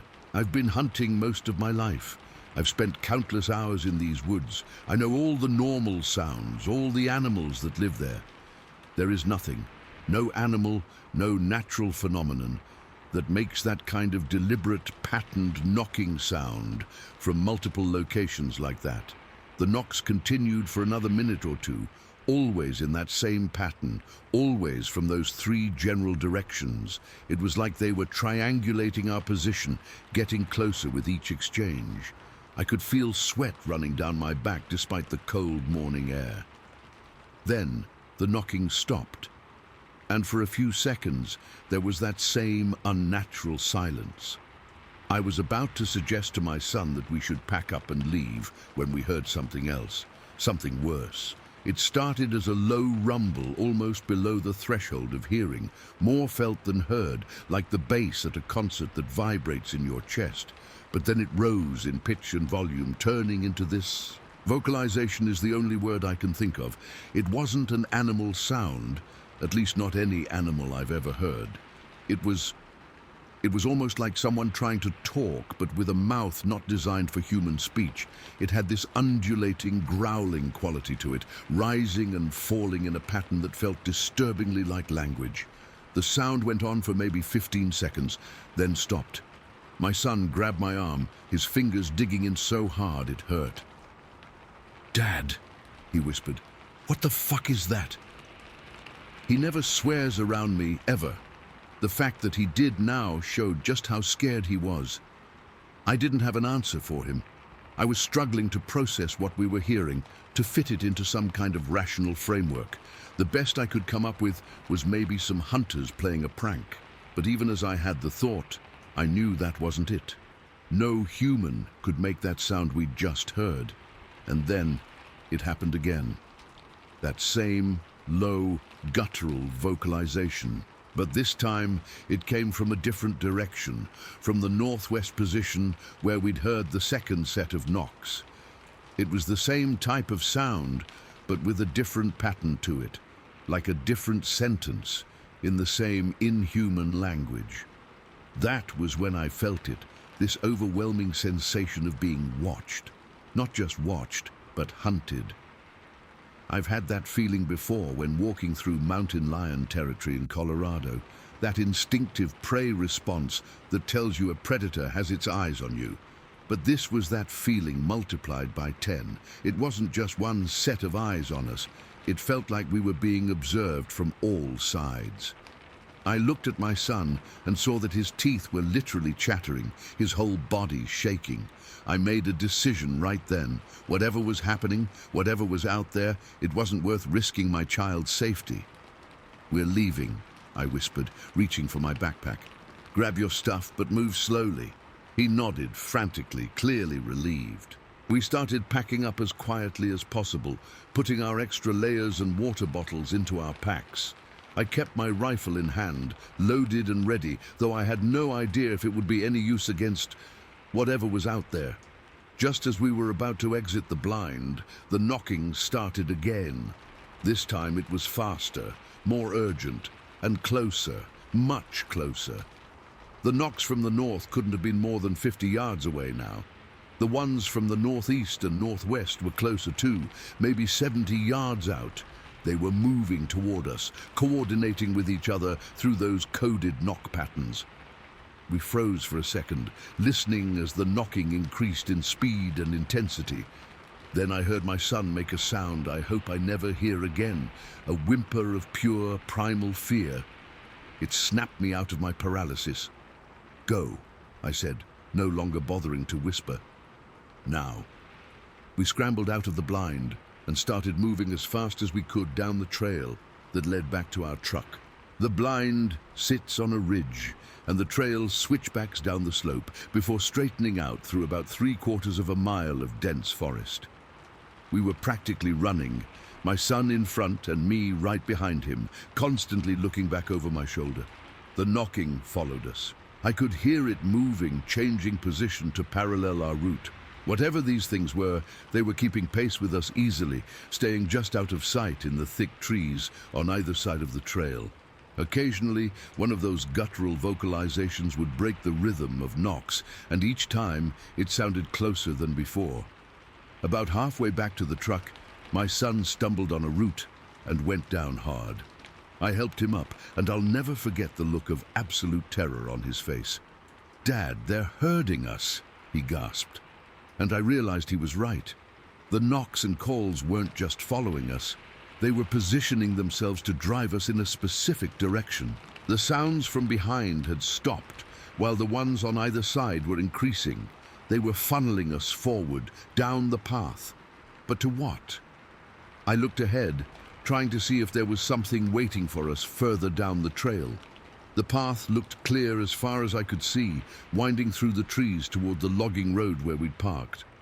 But the hair on the back of my neck was standing up, and that feeling of being watched was more intense than ever. "Stay close to me," I told my son, bringing my rifle up to a ready position. "If you see anything at all, moving in the trees, tell me immediately." We continued forward, moving more cautiously now, both of us scanning the forest constantly. The knocking continued on both sides, sometimes so close I was sure I'd be able to see whatever was making it. But there was never anything visible, just the sounds, moving through the trees with us, escorting us down the path. About 200 yards from the logging road, the woods opened up slightly into a small meadow that the trail cuts across. It's only about 50 yards of open space, and normally I wouldn't think twice about crossing it. But as we approached the edge of this clearing, the knocking suddenly stopped, all of it, from all directions, at the same instant. The silence that followed was somehow worse than the sounds had been. We paused at the edge of the trees, looking out at that meadow. The morning had warmed up a bit, and there was a light mist hanging just above the grass, giving the whole scene this dreamlike quality. On the far side, the trail re-entered the forest for the final stretch to the logging road. "I don't want to go out there," my son whispered. I didn't either. Every instinct I had was screaming that crossing that open space was a bad idea. But the alternative was going back the way we came, back toward at least some of those knocking sounds, or trying to bushwhack through the dense forest, which would be slow and noisy. "We'll cross together," I said, trying to keep my voice steady. "Stay right beside me. I'll keep the rifle ready." He nodded, but I could see he was still terrified. Hell, I was terrified. We took a deep breath and stepped out into the meadow. We'd made it about halfway across when we heard it, a loud, powerful vocalization from the trees directly ahead of us, where the trail re-entered the forest. It wasn't like the others we'd heard. This was louder, deeper, more commanding. It rose and fell in a complex pattern, almost like a speech or a declaration. The sound echoed across the meadow, seeming to come from everywhere and nowhere at once. We stopped dead in our tracks. My son was pressed against my side, shaking uncontrollably. I had my rifle raised, pointed at the tree line ahead, though I still couldn't see anything there. The vocalization stopped, and for a moment there was complete silence again. Then from the trees to our left came a response. Another vocalization, similar in pattern, but higher in pitch. Then another from the right, and another from behind us. 4 distinct voices calling to each other in some incomprehensible language. They had us surrounded, boxed in on all 4 sides of the meadow, and we were completely exposed in the middle of that open space, with nowhere to hide and nowhere to run. "Dad!" My son's voice was barely audible. "What do we do?" I didn't have an answer. My mind was racing, trying to find some way out of this situation. Should we make a run for it, try to shoot our way through, stand our ground and hope they didn't attack? None of the options seemed good. Then, just as I was about to tell my son to run for the logging road as fast as he could, the woods fell silent again. Completely, utterly silent. No knocks, no vocalizations, not even the normal forest sounds that should have resumed by now. It was like the whole world was holding its breath, waiting. I don't know how long we stood there in that meadow, frozen in place, waiting for something to happen. It could have been seconds or minutes. Time seemed to stretch and distort in the grip of that fear. And then, from the forest directly ahead of us, came a sound I hope I never hear again. It wasn't a knock or a vocalization. It was laughter. Not human laughter. It was too deep, too resonant for that. But unmistakably laughter nonetheless. A low, rumbling chuckle that rose into something that sounded almost like words, though in no language I could recognize. My son let out a sob beside me. I grabbed his arm and made the only decision I could. "Run!" I shouted, shoving him toward the logging road.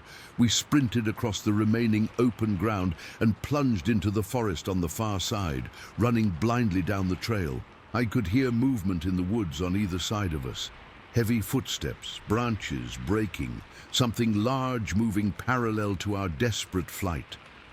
But I didn't look. I couldn't look. I just focused on keeping my son in front of me, on making sure he didn't fall or get separated from me. The logging road appeared ahead, and I've never been so happy to see a dirt track in my life. Our truck was right where we'd left it, about 100 yards down the road. We ran for it, not slowing, not looking back. As we reached the truck, I fumbled with the keys, my hands shaking so badly I could barely get them into the ignition. My son was already in the passenger seat, door slammed shut, looking back toward the forest we'd just escaped from. "Dad!" he screamed. "Dad, hurry! They're coming!" I didn't look up, didn't turn to see what he was seeing. I just got the key in, started the engine, and floored it. The truck fishtailed on the dirt road before gaining traction, and we shot forward, away from whatever was emerging from those trees. We didn't speak for the entire drive home. My son sat huddled in his seat, occasionally looking back, as if to make sure we weren't being followed. I kept my eyes on the road, hands clenched so tight on the steering wheel, my fingers went numb. It wasn't until we were back in our driveway, the engine turned off, that I finally looked at my son. His face was streaked with tears, his eyes wide and haunted. "What were they, Dad?" he asked, his voice small and broken. I shook my head. "I don't know," I answered honestly. "I don't know. That was 2 weeks ago. We haven't told anyone what happened. Who would believe us? My wife noticed how shaken we were when we got home, but I made up some story about a close call with a bear that had spooked us. I don't think she believed it. Not completely, but she didn't press for more details. My son hasn't touched his rifle since that day. He hasn't mentioned hunting or going back to those woods. Sometimes I catch him staring out the window with this vacant, frightened look. And I know he's thinking about what happened, about what we heard. I've done some research since then, looking up wood knocking and strange vocalizations in the woods. Everything I've found points to one explanation, but it's not one I'm ready to accept. Because if those were what I think they were, then everything I thought I knew about the world is wrong. I lie awake at night now, listening. Sometimes when the wind is blowing from the west, from the direction of those woods, I swear I can hear knocking in the distance, faint, rhythmic, deliberate. And sometimes, in the darkest hours before dawn, I think I hear that laughter again, that deep, inhuman chuckling that sounds almost like words in a language too ancient for human ears to comprehend. My son was right. They were herding us that day, driving us exactly where they wanted us to go, playing with us, and I can't shake the feeling that they let us go, that they could have taken us if they wanted to, but they chose not to. This time. I don't know if we'll ever go back to those woods.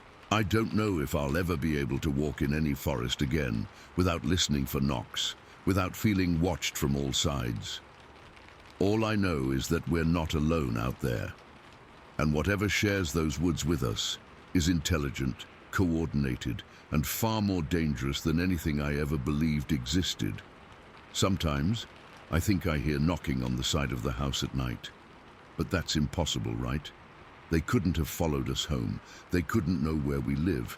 At least that's what I keep telling myself as I lie awake, listening to the darkness outside my window. Story 7. The Watcher at the Window. I haven't had a decent night's sleep in almost a year. Every time I close my eyes, I see its face staring at me through the glass. I've tried everything: sleeping pills, therapy, even moving to a new bedroom on the opposite side of the house. Nothing helps. That thing has been burned into my brain like a brand, and I'm starting to think I'll never be free of it. It all started on February 10th, 2023. Nothing special about that day, just a normal Friday. I remember I'd worked late, finishing up some reports for my job. I'm an accountant and tax season was ramping up, so I'd been putting in extra hours. I was exhausted by the time I finally shut down my computer around 11:30 at night. My bedroom is at the back of the house. It's not big, but it's comfortable. The bed sits against the wall opposite the window, which faces the backyard. We've got about half an acre of land that backs up to a small wooded area. Nothing too dense, but enough trees to give some privacy from the neighbors on either side. That night was particularly dark. There was no moon, and it was overcast, with that heavy feeling in the air like it might snow overnight. The only light outside came from the motion sensor security light we had installed on the back corner of the house. It wasn't on when I went to bed. Nothing was moving out there to trigger it. I did my usual bedtime routine, brushed my teeth, washed my face, set my alarm for the morning.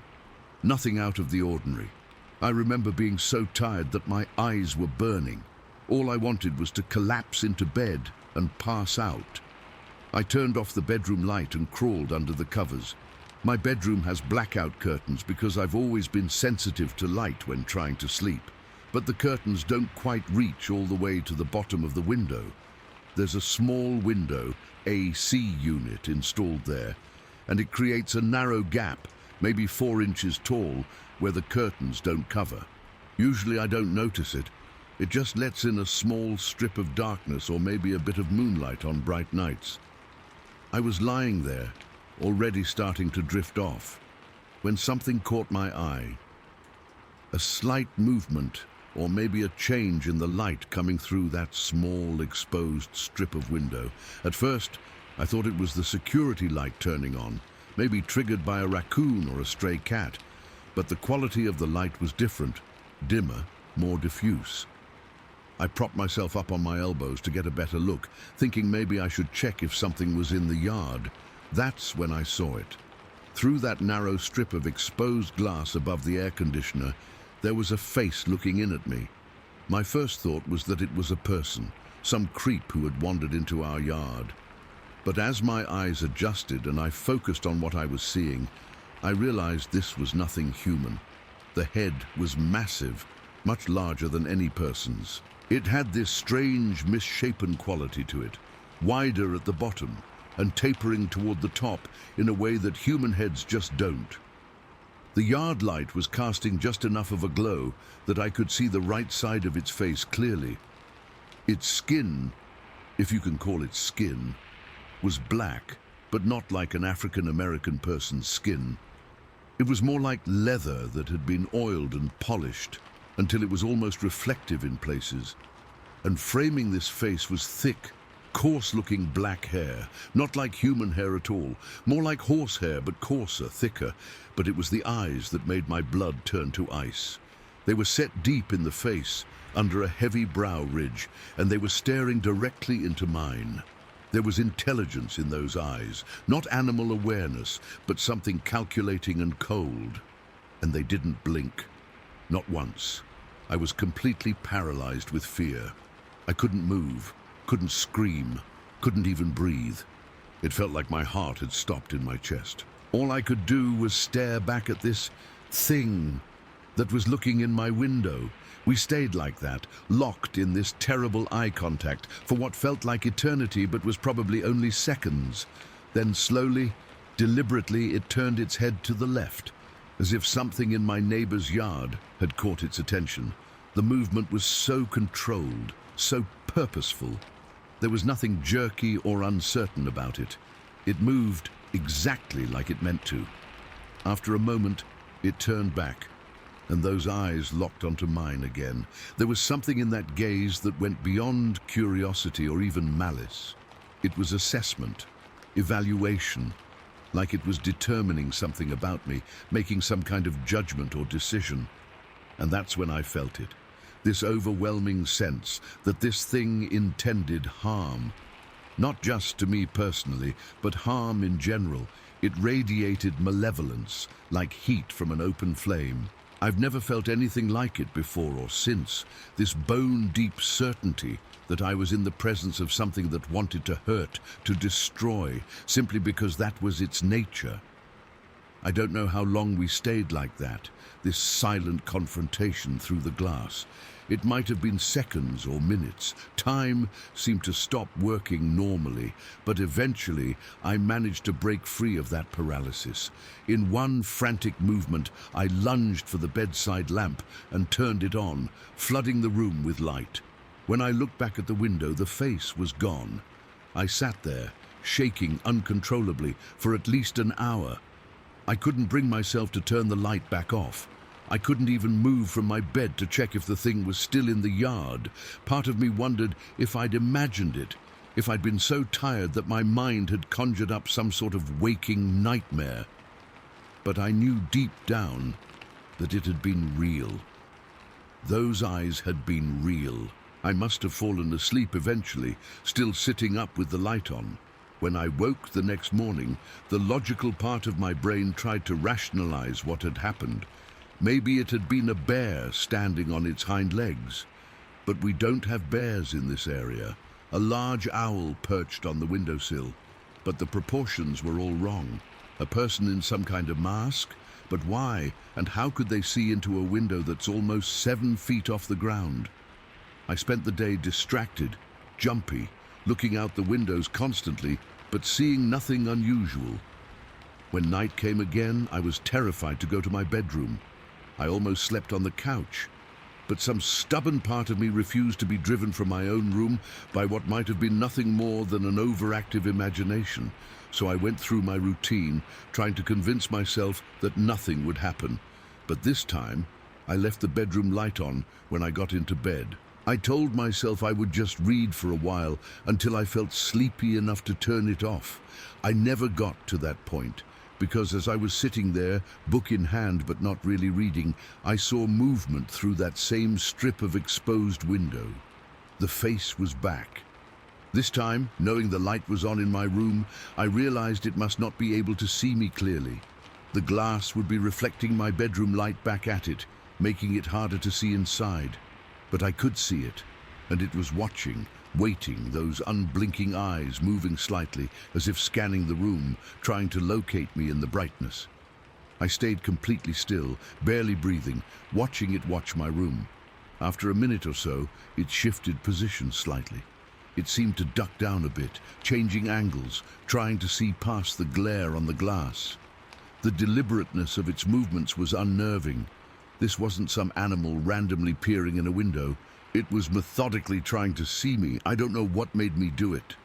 Maybe some crazy impulse to confront the fear, to prove to myself that it wasn't real. But I suddenly got up and moved toward the window. The moment I did, it reacted. The head jerked slightly, the eyes fixed directly on me now. I froze halfway across the room, that same paralyzing fear washing over me again. We stared at each other for what seemed like forever. Me inside my brightly lit bedroom, it outside in the darkness, with just that narrow strip of glass between us. Then it smiled. I don't know how else to describe it. The lower part of its face changed, the leather-like skin stretching to reveal what might have been teeth, though they were nothing like human teeth. They were more like, I don't know, like bone fragments, irregular and jagged. It wasn't a smile of friendliness or even of menace. It was a smile of recognition, of confirmation, like it had just verified something important. I stumbled backward, tripping over my own feet in my haste to get away from the window. I fell hard on the floor, and when I looked up, the face was gone again. I didn't sleep in my room that night. I grabbed my pillow and a blanket and went to the living room, turning on every light in the house as I went. I sat on the couch until dawn, jumping at every creak and groan of the house settling. The next day, I bought aluminum foil and duct tape. As soon as I got home, I covered that entire window, sealing every inch of glass so nothing could see in or out. I felt ridiculous doing it, like some conspiracy theorist afraid of alien mind control rays or something. But the fear was stronger than the embarrassment. That night, I finally managed to get some sleep, secure in the knowledge that even if that thing came back, it couldn't see me. The foil wouldn't keep it out if it decided to break the glass, of course, but somehow I felt it wanted to watch first, to observe before it acted. And now it couldn't. I was wrong. I woke up around 2 in the morning to a soft, rhythmic sound. Tap, tap, tap. At first I thought it was just the house making normal night noises, or maybe the beginning of a rain shower hitting the roof. But as I became more awake, I realized the sound was coming from my bedroom window. Something was gently tapping on the glass. It wasn't the frantic, urgent tapping of a branch blown by wind. It was measured, deliberate. Tap, tap, tap, like a finger testing the strength of the glass, or like something trying to get my attention. I lay there, rigid with fear, listening to that soft, persistent tapping. It continued for maybe 5 minutes, never increasing in force or urgency, never changing its rhythm. Just that same gentle tap, tap, tap. Then it stopped. The silence that followed was almost worse than the tapping had been. I strained my ears, trying to hear if it was moving, if it had gone away or was still out there. But there was nothing. Just the absolute stillness of a winter night. I must have drifted off eventually, because the next thing I knew, my alarm was going off and sunlight was filtering around the edges of the aluminum foil covering my window.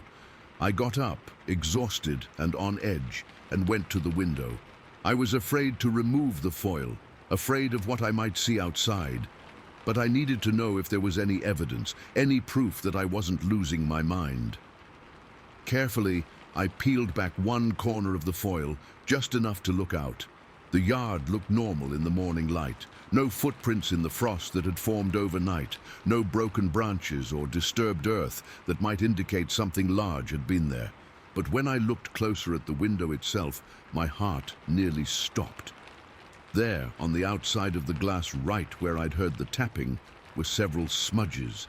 Marks that looked like they could have been made by the oils from skin pressing against the glass. But they weren't the size or shape of human fingerprints.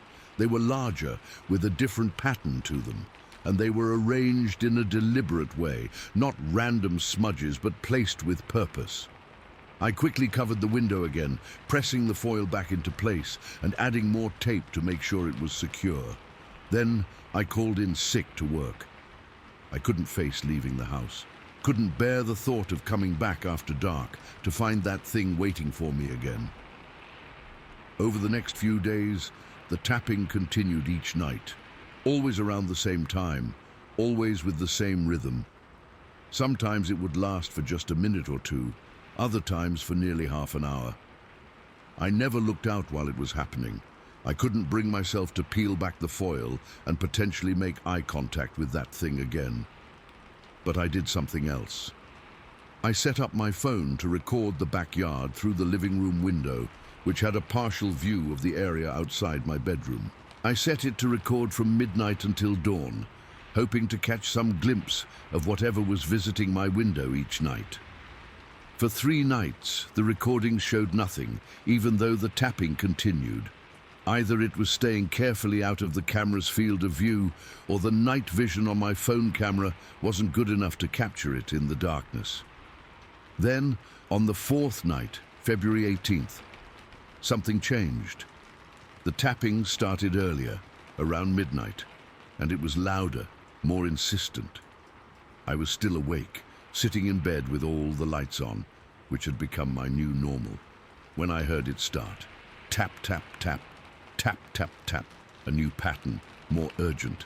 At the same time, the motion sensor security light outside flicked on, flooding the backyard with brightness. It was set to stay on for 2 minutes once triggered, and through the edges of the foil, I could see the glow of it lighting up my room slightly. My phone was recording as it had been every night. The next morning, with shaking hands, I checked the footage. For the first few hours, there was nothing, just the dark, still backyard. Then, at 12:04, the security light suddenly came on. The camera, adjusted for night vision, was briefly overwhelmed by the flood of light, the image washing out to white for a second before readjusting. And there, crossing the edge of the frame, were a pair of legs, just the legs, from about mid-thigh down, as the upper body was out of the camera's range. But what legs they were! Thick, powerful looking, covered in the same coarse dark hair I'd seen on the face at my window. They moved with a fluid grace that was not human, taking long strides that covered ground faster than a person would move. They passed through the light and disappeared out of frame in less than 2 seconds. I watched that short clip over and over, my hands shaking so badly I kept dropping the phone. There was no mistaking what I was seeing. No animal native to this area walks on 2 legs like that. No person has legs that massive, that hairy, that inhuman in their proportions and movement. That was the confirmation I needed. I wasn't crazy. I wasn't imagining things. Something was coming to my window night after night, watching me, studying me, something that should not exist. I spent the rest of the day in a panic trying to decide what to do. Call the police? They'd think I was insane. Tell friends or family? Same problem. I looked online for information about large, hairy creatures with black, leathery faces, but most of what I found was clearly fictional or hoaxes. But there were a few accounts, buried deep in forums and obscure websites, that described encounters similar to mine. People who had seen large, hair-covered bipedal creatures watching their homes at night. People who had made eye contact through windows or glass doors with something that had a face, almost, but not quite human, with deep-set eyes that never seemed to blink. People who described the same overwhelming sense of malevolence, of harmful intent that I had felt. The posts used different names for what they had seen: Bigfoot, Sasquatch, skunk ape, wood booger. But the descriptions were consistent enough, the experiences similar enough, that I became convinced they were all encountering the same type of creature, the same thing that was coming to my window. That night, I didn't even try to sleep in my bedroom. I dragged my mattress into the living room, as far from any windows as I could get it, and set up a makeshift bed. I closed all the blinds and curtains in the house, double-checked that every door and window was locked, and even pushed a bookshelf in front of the back door for good measure. I kept all the lights on and my phone set to record the backyard again. But I was too terrified to sleep. I just lay there, listening for any sound that might indicate it had returned. Around 2:30 in the morning, the security light came on again. I froze, staring at the sliver of light visible around the edge of the living room curtains. The light stayed on for its full 2 minutes, then went off. Nothing else happened. No tapping, no sounds of movement outside. When I checked the recording the next morning, there was nothing visible, just the light coming on and then going off 2 minutes later. Something had triggered it, but whatever it was had stayed out of the camera's view. That pattern continued for nearly a week. The security light would come on at random times during the night. Sometimes I would hear the soft tapping at various windows around the house, not just my bedroom now. But I never saw it directly again, and the camera never caught more than the briefest glimpses of movement at the edges of the frame, never clear enough to make out details. It was like it knew it had been recorded that one time, and was now being more cautious, staying just out of sight but letting me know it was still there, still watching. I was becoming a wreck. I couldn't sleep for more than an hour at a time. I was jumpy, irritable, unable to focus at work. I started seeing a therapist who suggested I might be suffering from some form of paranoid delusion brought on by stress. She recommended medication and more frequent sessions. I took the pills, but didn't tell her they weren't helping at all. How could they? This wasn't in my head. By the end of February, I was at my breaking point. I couldn't live like this anymore, jumping at every shadow, terrified to be in my own home after dark. I decided to set a trap, not to catch the creature, I wasn't that crazy, but to get definitive proof of what was happening. I bought the best motion-activated trail cameras I could find, the kind hunters use to track deer. They had excellent night vision capabilities and would start recording the moment they detected movement. I set up 4 of them around my yard, hidden in trees and bushes, positioned to cover all angles of approach to the house. If this thing came back, I would get clear footage of it. The first night, nothing happened. No security light, no tapping, no movement detected by any of the cameras. It was the most peaceful night I'd had in weeks. I dared to hope that maybe it had moved on, lost interest in me. The second night was the same, and the third. By the 4th night, I was starting to relax a little. Maybe it really was gone. Maybe it had been a temporary thing, some unknown creature passing through the area that had now moved on to new territory. On the 5th night, March 7th, I actually managed to fall asleep in my own bed for the first time in weeks. The aluminum foil was still on the window, the trail cameras still active outside, but I felt safe enough to try. I even turned off the lights, though I kept a powerful flashlight next to my pillow just in case. I woke to the sound of breaking glass. It wasn't the window in my bedroom. It was coming from somewhere else in the house. The kitchen, I thought. I sat bolt upright, instantly wide awake, heart pounding in my chest. There was a moment of complete silence, and then I heard it. Heavy footsteps moving through my house. Slow, deliberate steps that made the floorboards creak under their weight. It was inside. I grabbed the flashlight but didn't turn it on. Some instinct told me to stay silent, to not reveal my location. I slid out of bed as quietly as I could and pressed myself against the wall next to the bedroom door, which was closed but not locked. There was no lock on the bedroom door. I'd never needed one before. The footsteps continued, moving from the kitchen into the living room. I could tell from the sound that whatever was making them was heavy, much heavier than a person, and the rhythm was wrong for human steps. It was too measured, too even, like each step was carefully planned and executed. They stopped for a moment in what I assumed was the middle of the living room. There was a snuffling sound, like something scenting the air. Then the steps began again, moving down the hallway toward my bedroom. I was trapped. There was nowhere to hide in my small bedroom, nowhere to run. The window was covered with foil and too small to climb out of quickly anyway. All I had was the flashlight clutched in my trembling hand. The footsteps stopped right outside my door. I held my breath, pressed flat against the wall, hoping against hope that it would pass by, that it would check another room first. There was a long moment of silence, and I began to think that maybe it had moved on. Then I heard it, the same soft tapping that had been at my window for weeks, now on my bedroom door. Tap, tap, tap. It knew I was in there. It was toying with me now, letting me know that the barrier between us was even thinner than before. Just a hollow wooden door instead of glass. The tapping stopped. The silence stretched out, unbearable. I could hear my own heartbeat thundering in my ears, so loud I was sure it could hear it too.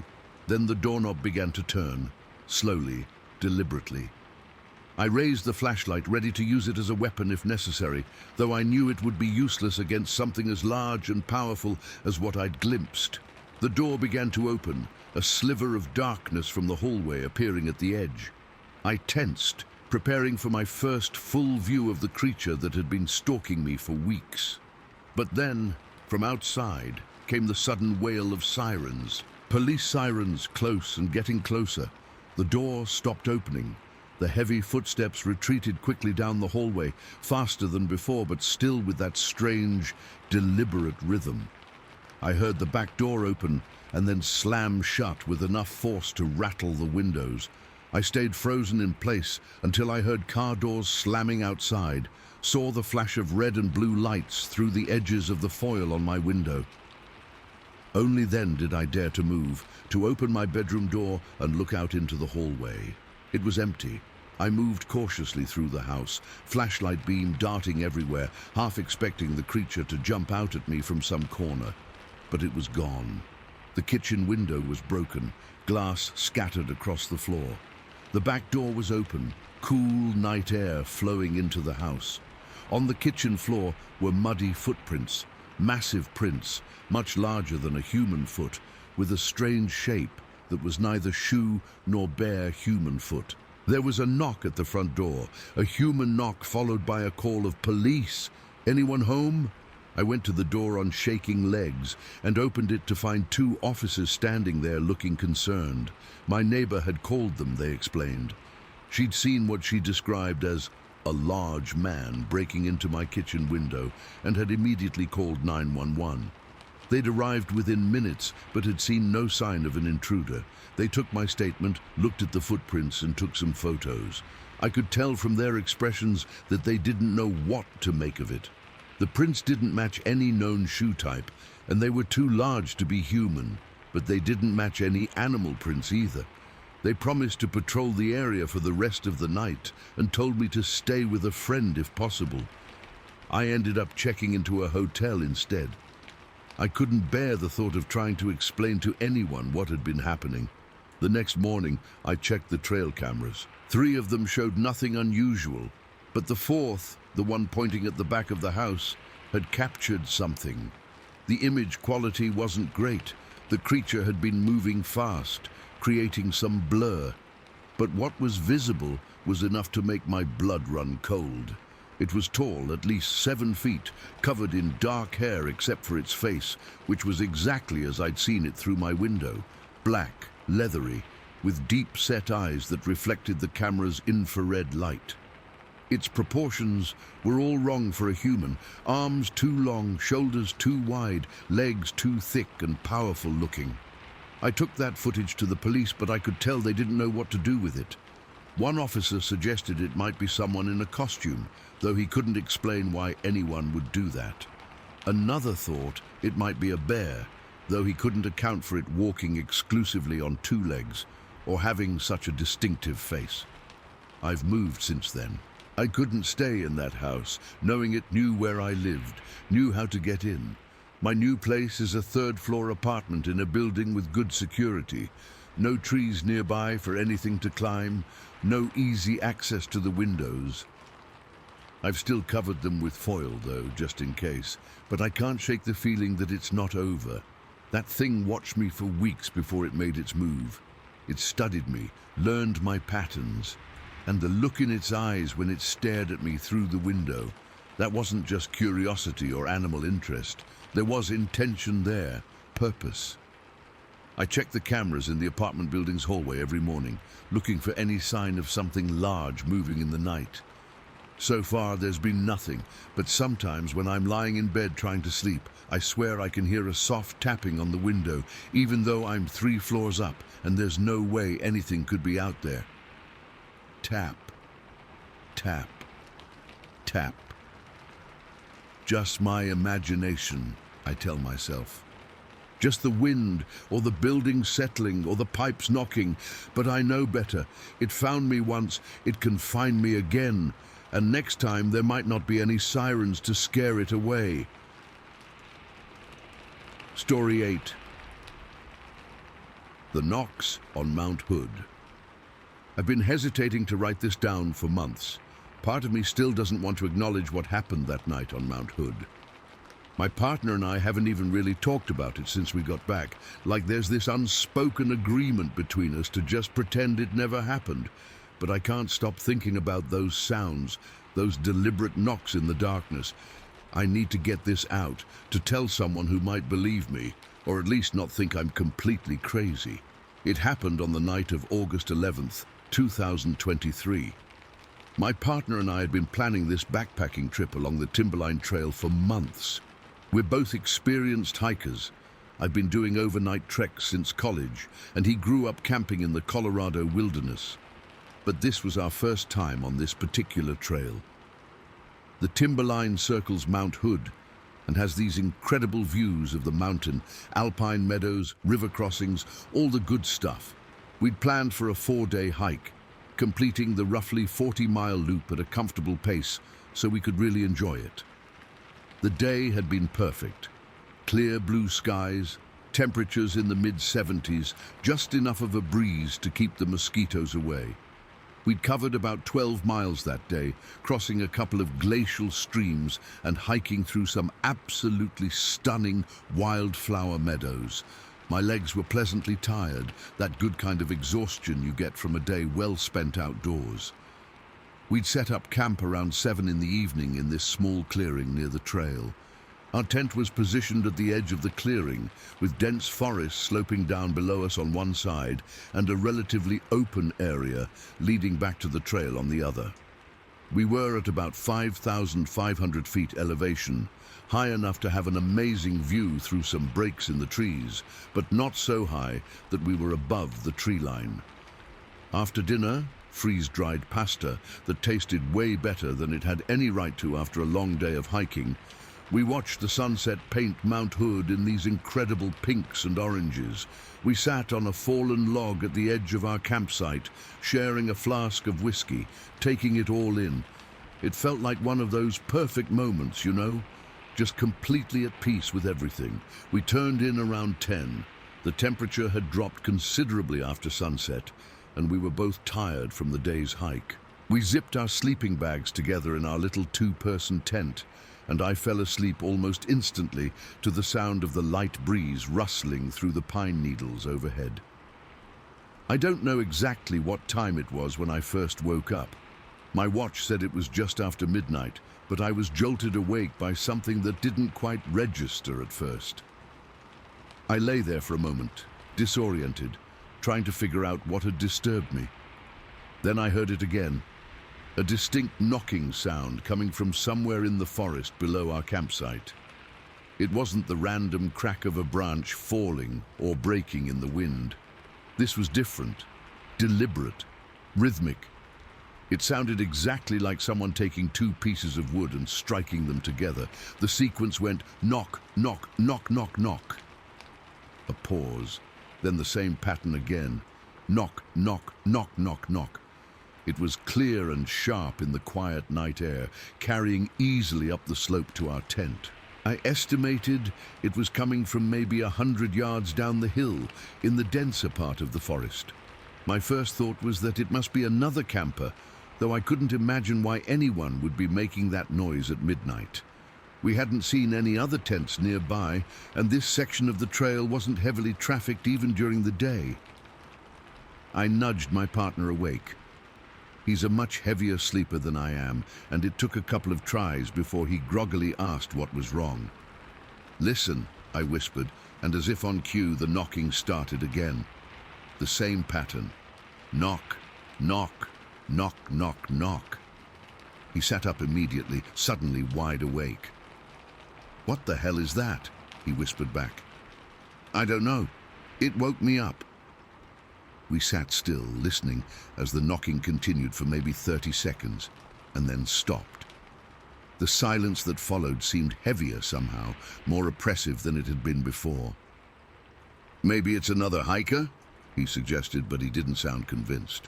"Making knocking sounds in the middle of the night, and we didn't see anyone else setting up camp anywhere near us. Could be someone who got a late start, set up after dark," he said. But again, he didn't seem to believe it himself. We waited, listening. For a few minutes, there was nothing but the normal nighttime forest sounds, the occasional rustle of small animals moving through the underbrush, the distant hoot of an owl, the soft whisper of wind through the trees. Then, just as I was starting to think maybe it had been a one-off weird occurrence, we heard it again. But this time, the knocking came from a different direction, not from directly below us anymore, but from the northwest, further along the slope, and at roughly the same elevation as our campsite. Knock, knock, knock, knock, knock, knock. A slightly different pattern this time. but still unmistakably deliberate. "That's not the same spot," my partner whispered, and I could hear the tension in his voice. "No," I agreed, "it's moved." We fell silent again, straining to hear.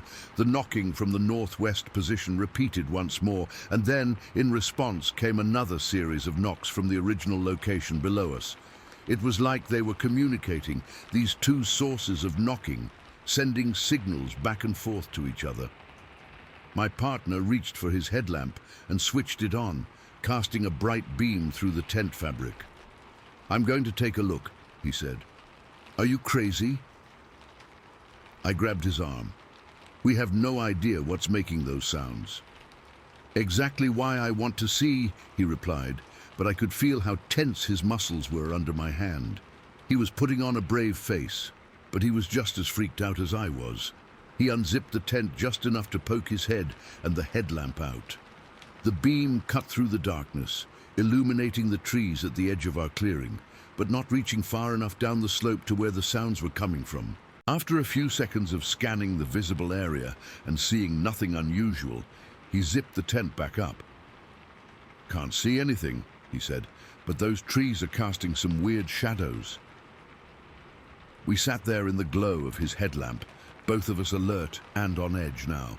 The knocking had stopped while the light was on, but as soon as he switched it off, it started again, this time from a third location, northeast of our position. Knock, knock, knock, knock, knock. 3 different sources of knocking now, forming a rough triangle with our campsite at the center, each one with its own distinct pattern, like some kind of code.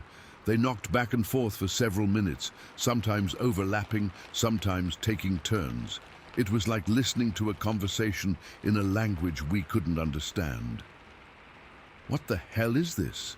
I whispered, not really expecting an answer. My partner shook his head, his face pale in the faint moonlight filtering through the tent. "I don't know, but I'm really not liking it." The knocking stopped again, leaving that same heavy silence. We waited, tense, expecting it to resume at any moment.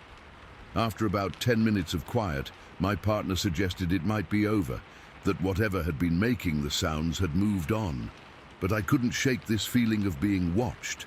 It was like a physical sensation on my skin, this awareness of eyes on us from the darkness beyond our tent. I told my partner, and he nodded grimly. "I feel it too," he said, "like something's out there just waiting." Another 15 minutes passed with no further sounds. I was starting to think maybe it really was over when the knocking began again. This time, it was different, faster, more urgent somehow, and it seemed to be coming from all 3 locations at once, a chaotic overlapping of wooden impacts that made it impossible to distinguish individual patterns anymore. It lasted for perhaps 20 seconds, this frantic knocking from multiple sources, and then cut off abruptly, plunging us back into silence. My partner and I looked at each other, both of us wide-eyed with a mixture of confusion and fear. Before either of us could speak, the knocking started again, but this time it was much closer. It seemed to be coming from just at the edge of the trees that bordered our clearing, no more than 30 feet from our tent. Knock, knock, pause. Knock, slow, deliberate, close. I felt my heart pounding so hard it seemed to shake my whole body. My mouth had gone completely dry. We both instinctively pressed closer together, as if that would somehow protect us from whatever was out there in the darkness. "Maybe I should try something," my partner whispered after a few moments. "What do you mean?" I asked. Maybe I should answer it. I stared at him like he'd lost his mind. "Are you serious?" He nodded slowly. "If it's communication, maybe we should respond, show we're listening."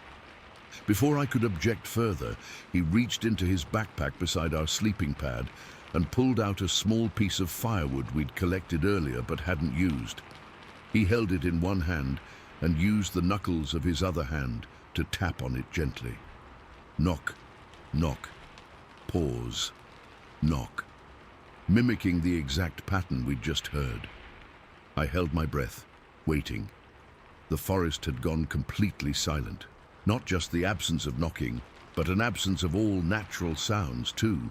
No wind, no rustling leaves, no small animals moving in the underbrush. Nothing. This silence stretched for what seemed like an eternity, but was probably only a minute or two. Then from very close to our tent came a response. Knock, knock, knock, knock, knock, knock. My partner tapped out the same pattern in response, his hand shaking slightly. The silence returned, heavier than ever. I could hear my own heartbeat, the blood rushing in my ears. My partner was so tense beside me that I could feel his muscles trembling. Then something changed in the atmosphere. I don't know how else to describe it. The air seemed to thicken, to press down on us. The darkness outside our tent felt deeper somehow, more absolute. And that feeling of being watched intensified until it was almost a physical weight. "Something's coming," my partner whispered, his voice barely audible. And he was right. I could hear it now. The soft crunch of footsteps on the pine needle-covered ground, moving slowly, deliberately toward our tent from the direction of the trees. Heavy footsteps, not the light tread of a deer or even the lumbering gait of a bear. These were bipedal steps, the weight distribution all wrong for a four-legged animal. They stopped just a few feet from our tent. I could hear breathing now, deep, measured breaths that sounded both familiar and utterly alien at the same time. Too deep for a human, too rhythmic for most animals. My partner's hand found mine in the darkness, squeezing so tight it hurt. Neither of us dared to move, to speak, barely even to breathe. Something touched the side of the tent. Not a violent touch, but a gentle, exploratory one. Like something running its fingers over the fabric, testing it. I could see the slight depression in the tent wall where it made contact. Then came a sniffing sound, loud and close, right next to where the touch had been. It was like whatever was out there was trying to catch our scent through the tent material. I don't know how long we sat there, frozen in terror, as this thing investigated our tent. It felt like hours, but was probably only a minute or two. Finally, the presence moved away, the heavy footsteps receding back toward the tree line. But it didn't go far. We could hear it moving around the perimeter of our campsite, circling us, those deliberate footsteps crushing the pine needles and small plants. Occasionally it would stop, and we'd hear that deep breathing again, sometimes accompanied by what sounded like low, rumbling vocalizations, just at the edge of hearing. Not quite words, not quite animal sounds, but something uncomfortably in between. This continued for at least an hour. My partner kept his headlamp off by unspoken agreement. Neither of us wanted to provoke whatever was out there by shining a light on it. We just sat in the darkness, holding each other, listening to this thing patrol the boundaries of our campsite like a sentry. Around 2 in the morning, the knocking started again. Not from our visitor, but from down the slope where we'd heard the first series. Knock, knock, knock, knock. A clear signal that seemed to call to the presence circling our camp. Our visitor stopped its pacing. There was a moment of silence, and then, from just at the edge of the clearing, it responded with its own knocking. Not wood on wood this time, but what sounded like wood against a tree trunk, heavier, more resonant. Knock, knock, knock, knock, knock. It waited, as if for a response, and soon one came from down the slope. Another exchange followed, back and forth, complex patterns of knocks that clearly meant something to the entities producing them. After several minutes of this communication, the presence near our tent made one final, powerful knock against a tree, so hard I swear I felt the ground vibrate, and then we heard those heavy footsteps moving away, down the slope toward its companions. The knocking continued from multiple locations below us, gradually becoming fainter as whatever was making the sounds moved deeper into the forest. By 3 in the morning, we could barely hear them anymore. Just occasional distant taps that might have been natural forest sounds if we hadn't known better. My partner and I remained awake all night, too terrified to sleep, too afraid to even leave the tent to relieve ourselves. We just sat there, listening to the forest slowly return to its normal nighttime sounds as dawn approached. When the first grey light of morning finally filtered through the tent fabric, we packed up as quickly and quietly as possible. We didn't even make coffee or breakfast. We just wanted to get off that mountain as fast as we could. As we were taking down the tent, I noticed something that made my blood run cold. At the edge of our clearing, where the trees began, and where we'd heard our nocturnal visitor standing, there was a broken sapling. It wasn't just broken by wind or weighted down by snow. It had been snapped about 5 feet off the ground, the top part bent over but still partially attached. Next to it, pressed into the soft forest floor, was what looked like a footprint. I called my partner over and we both stared at it in horrified fascination. It was huge, easily 16 inches long and incredibly wide, with what appeared to be 5 distinct toe impressions. The impression was deep, suggesting whatever made it was extremely heavy. We took a few photos but didn't linger. By 7 in the morning, we were back on the trail, hiking at a pace that was just short of running, putting as much distance as possible between us and that campsite. We cut our trip short, taking the shortest route back to the trailhead instead of completing the loop as planned. We barely spoke during the hike out, both of us too caught up in our own thoughts, processing what had happened. It's been 3 months now, and I still wake up sometimes in the middle of the night thinking I hear knocking outside my apartment. My partner and I haven't been hiking since that trip. We've talked about it a few times, trying to rationalize what happened. Maybe it was other hikers playing a prank. Maybe it was some kind of strange geological phenomenon causing the knocking sounds. Maybe the footprint was just a weird depression in the ground that looked foot-shaped in the right light. But we both know those explanations don't fit what we experienced. Those knocks were communication. Those footsteps were made by something massive walking on 2 legs. That breathing, those vocalizations, the way it circled our camp, those were the actions of something intelligent, something that was curious about us, but also cautious, something that was coordinating with others of its kind.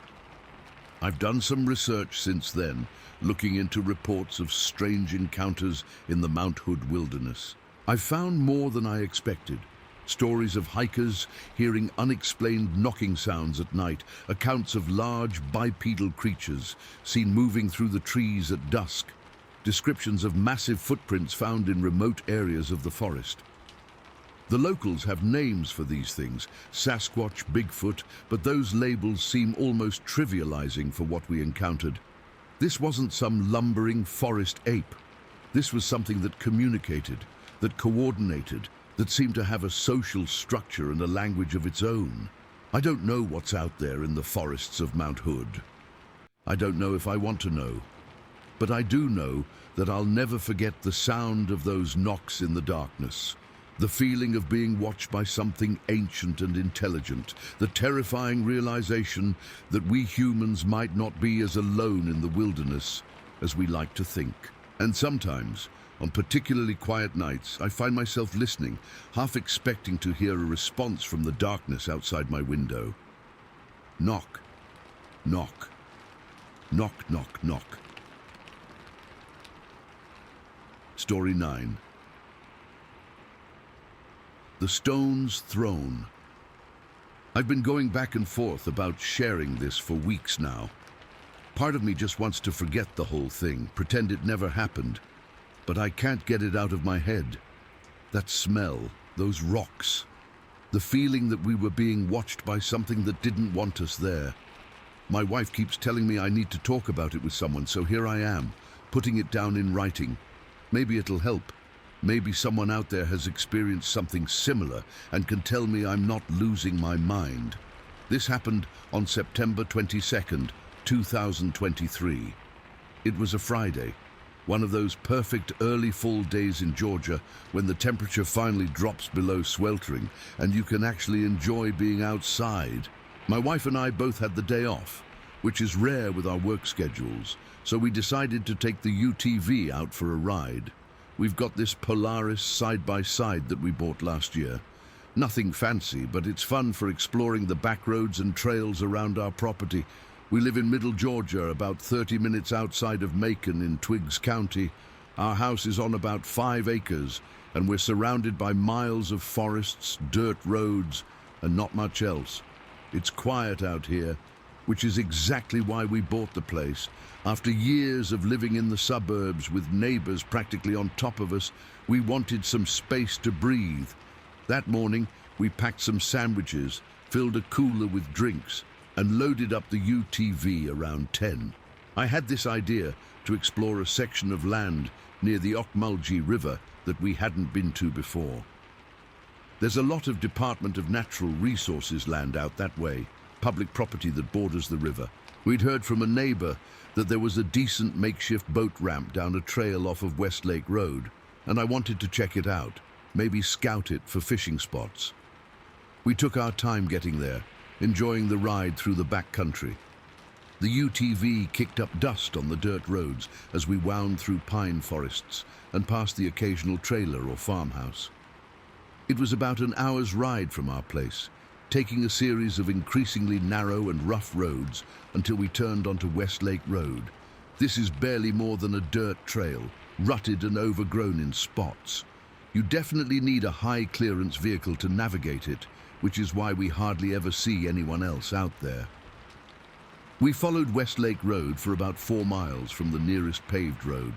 There's no cell service out there, not even a hint of a signal bar. Just complete disconnection from the outside world. Normally, I love that feeling of isolation. That day, I ended up wishing we'd stayed home. Around noon, we found the turnoff to the boat ramp our neighbor had mentioned. It wasn't much, just a narrow trail leading down toward the river, with tire tracks showing where others had driven down to the water. We followed it for about a quarter mile until it opened up into a small clearing right at the river's edge. The bank was worn down into a rough ramp where people could back their boats into the water. It was a beautiful spot.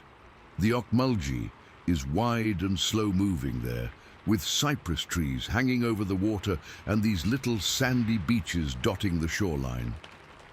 We parked the UTV about 45 yards from the water's edge and decided to have our lunch on one of those small beaches. After we ate, my wife wanted to look for interesting rocks along the shore. She's always collecting them for her garden.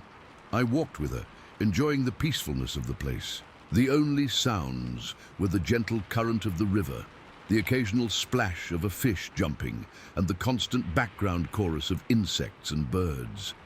We'd been there maybe 20 minutes, just strolling along the river's edge, when it hit us. The smell. I cannot emphasize enough how overwhelming it was. One second the air was fine, and the next it was like we'd been slapped in the face with the worst stench imaginable. It was this combination of rotting garbage, sewage, and something musky and animal-like. I've smelled dead deer on the side of the road in summer heat, and this was worse, much worse. It reminded me of when our septic tank backed up, mixed with the smell of a really filthy zoo exhibit, just absolutely putrid. "Oh my God," my wife gagged, covering her nose and mouth with her hand. "What is that?" My first thought was that we'd stumbled across something dead nearby, maybe a wild hog or deer that had died close to the water. But the smell didn't seem to be coming from any specific direction. It was just suddenly there, enveloping us. "I don't know," I said, my own hand over my nose. Maybe I stepped in something. I checked the bottom of my boots, but they were clean. My wife checked hers too. Nothing. The UTV was parked well away from us, so it couldn't be that. There wasn't anything visibly rotting or dead around us either. The smell was so bad that my wife decided to rinse off her shoes in the river, thinking maybe we'd walked through something foul without noticing. I stood there looking around, trying to figure out where this ungodly stench was coming from. That's when I had this sudden, inexplicable feeling that we were being watched. You know that sensation when the hair on the back of your neck stands up? That weird, primal awareness that something is focused on you? It hit me like that, out of nowhere. I scanned the tree line across the river, then the woods behind us, but couldn't see anything unusual. My wife was squatting by the river's edge, about 10 yards from me, washing off her shoes. I was standing there, looking around like an idiot, when something made a splash in the water behind her. At first I thought it was a fish jumping, but then I realized the splash was too big, and I hadn't seen anything come up out of the water. Something had fallen in.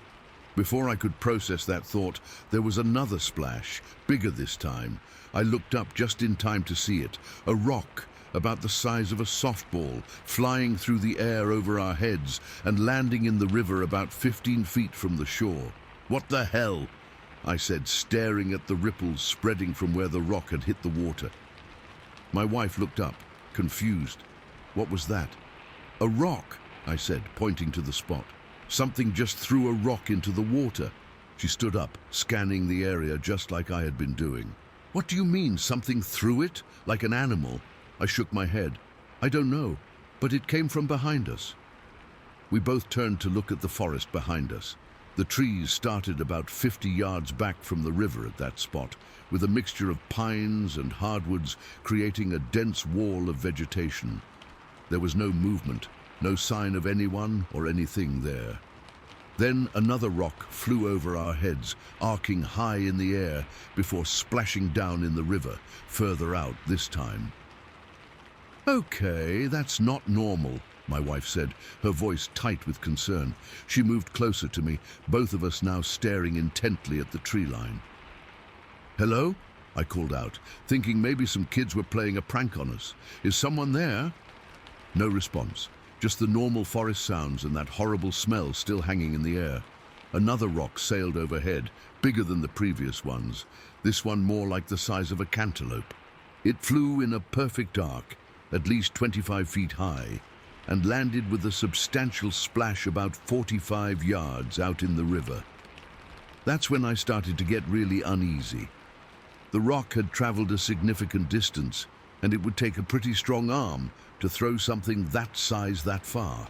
And why would someone be silently throwing rocks over our heads into the river? If they were trying to hit us, they were doing a poor job of it. If they were just messing around, why not show themselves? "Let's go," my wife said, tugging at my arm. "I don't like this." I nodded, and we started walking quickly back toward the UTV. We were about halfway there when the biggest rock yet flew over us. This one was the size of a large grapefruit, and it soared in a high arc before crashing into the river with a splash that sent water several feet into the air. We broke into a run, sprinting the last 20 yards to the UTV. I fired it up as my wife jumped into the passenger seat, and we tore out of there, bouncing over the rough trail much faster than was probably safe. Neither of us spoke until we were back on Westlake Road, putting distance between us and whatever had been throwing those rocks. "What was that?" my wife finally asked, her voice shaky. "Who would do something like that?" "I don't know," I said, keeping my eyes on the trail ahead of us. "But those were some big rocks, and they were throwing them really far." We spent the ride home trying to come up with rational explanations. Maybe some locals who didn't like outsiders using their fishing spot. But then why not just confront us or tell us to leave? And how were they throwing rocks that size so far? It didn't make sense. The whole experience left me feeling deeply unsettled, and I couldn't stop thinking about it over the next few days. That smell, the feeling of being watched, and those impossibly strong rock throws kept replaying in my mind. About a week later, my curiosity got the better of me. I wanted some perspective on just how strong someone would need to be to throw rocks like that. So I took a few similar-sized stones out to an open field near our house and tried to replicate what I'd seen. I'm not a small guy, 6 foot, 200 pounds, and I keep in decent shape. I can throw a baseball pretty well. But when I tried to throw a rock the size of a softball as far as what I'd seen at the river, I fell way short. The best I could do was lob it maybe 6 feet high and across a distance of about 2 lanes of a road.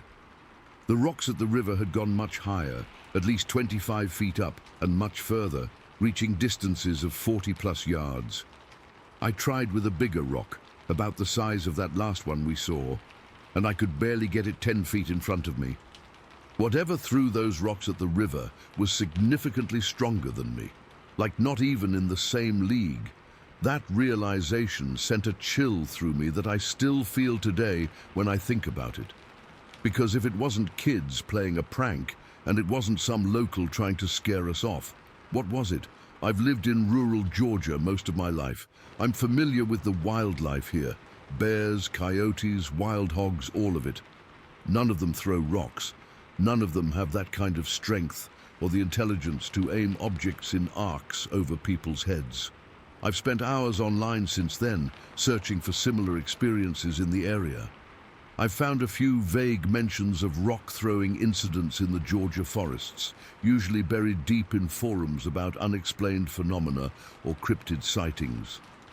Some people associate it with Bigfoot or Sasquatch activity, but I've always thought those were just stories made up by attention seekers or people misidentifying bears. Now I'm not so sure. I still don't know what to believe, but I know what I experienced. Those rocks were thrown with intention and with a strength that doesn't seem human. And that smell, that sudden, overwhelming stench that appeared out of nowhere and disappeared just as quickly when we left, that's another detail that keeps coming up in these accounts. We haven't been back to that spot since, and I don't think we ever will. I get an uncomfortable feeling in the pit of my stomach just thinking about it, like something out there marked us somehow, and if we return, it might do more than just throw rocks in our vicinity. Sometimes at night, when I'm out on our property and the woods seem particularly dark and quiet, I catch myself listening for the sound of something heavy moving through the trees, or worse, for the distinctive whistle of an object flying through the air toward me. And occasionally, just occasionally, when the wind shifts a certain way, I swear I catch a whiff of that same putrid odor. It's faint and fleeting, but it's enough to send me hurrying back inside, locking the door behind me. Because whatever was in those woods that day, whatever threw those rocks with such impossible strength while remaining completely hidden from view, I can't shake the feeling that it wasn't warning us to leave its territory. It was playing with us, testing its aim, seeing how we would react. And I don't want to find out what happens if it decides to stop playing.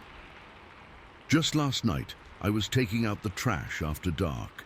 Our property backs up to a small wooded area, nothing like the dense forest down by the river, but enough trees to create deep shadows beyond the reach of our security lights.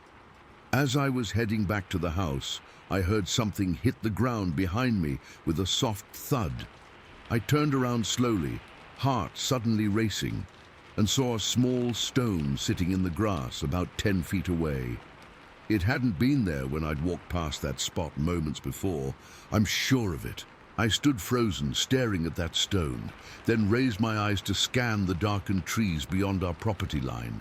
I couldn't see anything, but that feeling was back. That absolute certainty that something was watching me, evaluating me. I backed up slowly to the house, never taking my eyes off the tree line, fumbling behind me for the door handle. Just as I found it and started to turn it, I heard another soft thud, closer this time. Another stone, smaller than the first, now lying just at the edge of our yard where it meets the trees. I didn't wait to see if there would be a third. I rushed inside, locked the door, and checked that all the windows were secure. Now I'm sitting here at my kitchen table at 3 in the morning, unable to sleep, writing this all down while my wife dozes upstairs, blissfully unaware. I keep glancing at the window that faces our backyard, half expecting to see something looking in at me. I don't know what to do. I don't know who to tell that wouldn't think I'm crazy. All I know is that something followed us home from that river, something strong enough to throw rocks that would strain the abilities of the strongest human. Something smart enough to remain completely unseen while doing it. And I think it's getting closer. Wait, did you hear that? That soft thud against the side of the house. There it is again. Something's hitting the wall right next to the kitchen window. I need to go check. I need to know what's out there, but God help me, I'm afraid of what I'll see if I pull back these curtains. Story 10.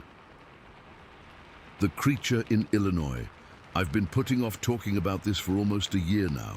Even as I type this, my hands are shaking a bit.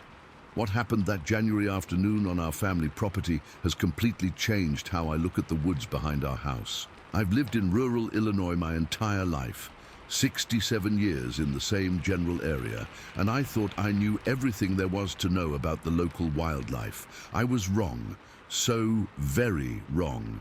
Our family has owned this property in Custer Park, Illinois, for over 40 years.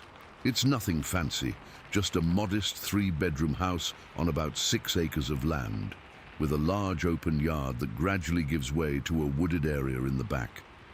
There's a small drainage ditch, or valla, as we call it locally, that runs along the edge of our property line before it curves deeper into the neighbor's woods.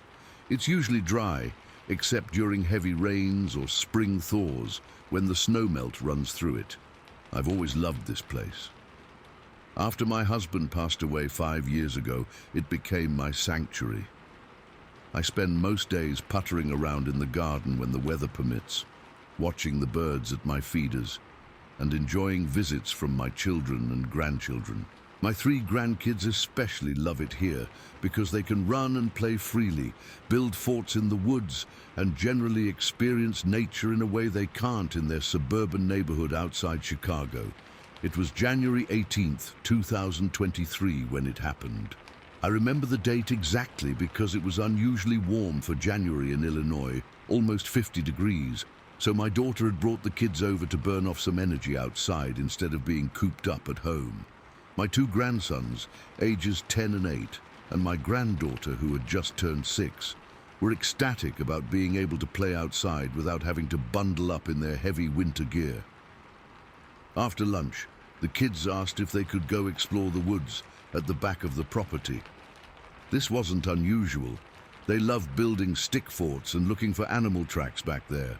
My daughter was helping me organize some old photo albums in the living room, and since it was still early afternoon with plenty of daylight left, we told them they could go, but to stay within sight of the house and come back before it started to get dark. I watched from the kitchen window as they ran across the yard, their excited voices carrying back to the house. They were heading toward their favorite spot, a small clearing about 50 yards into the trees, where they had been working on a fort since last summer.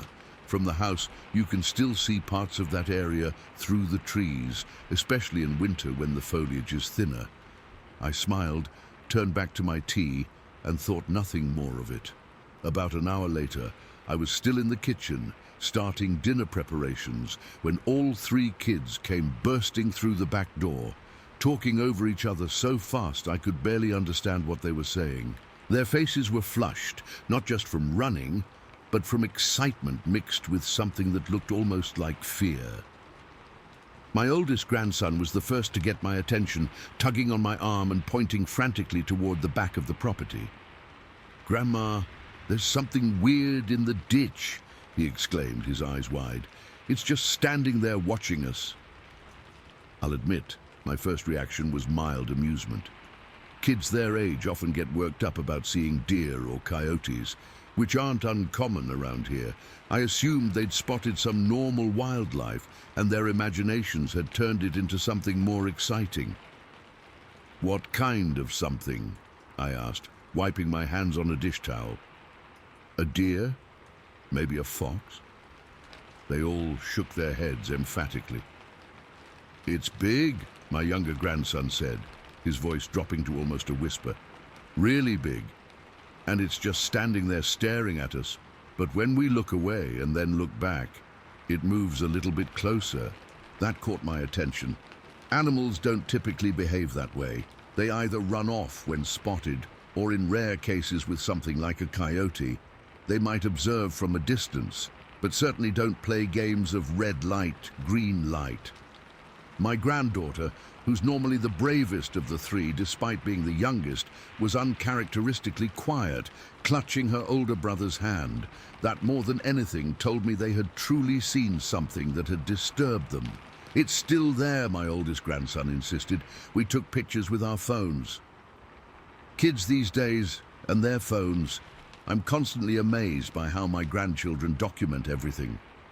My daughter had given them each older model smartphones, mainly so they could call if they needed help or take photos of things they found interesting on their nature walks.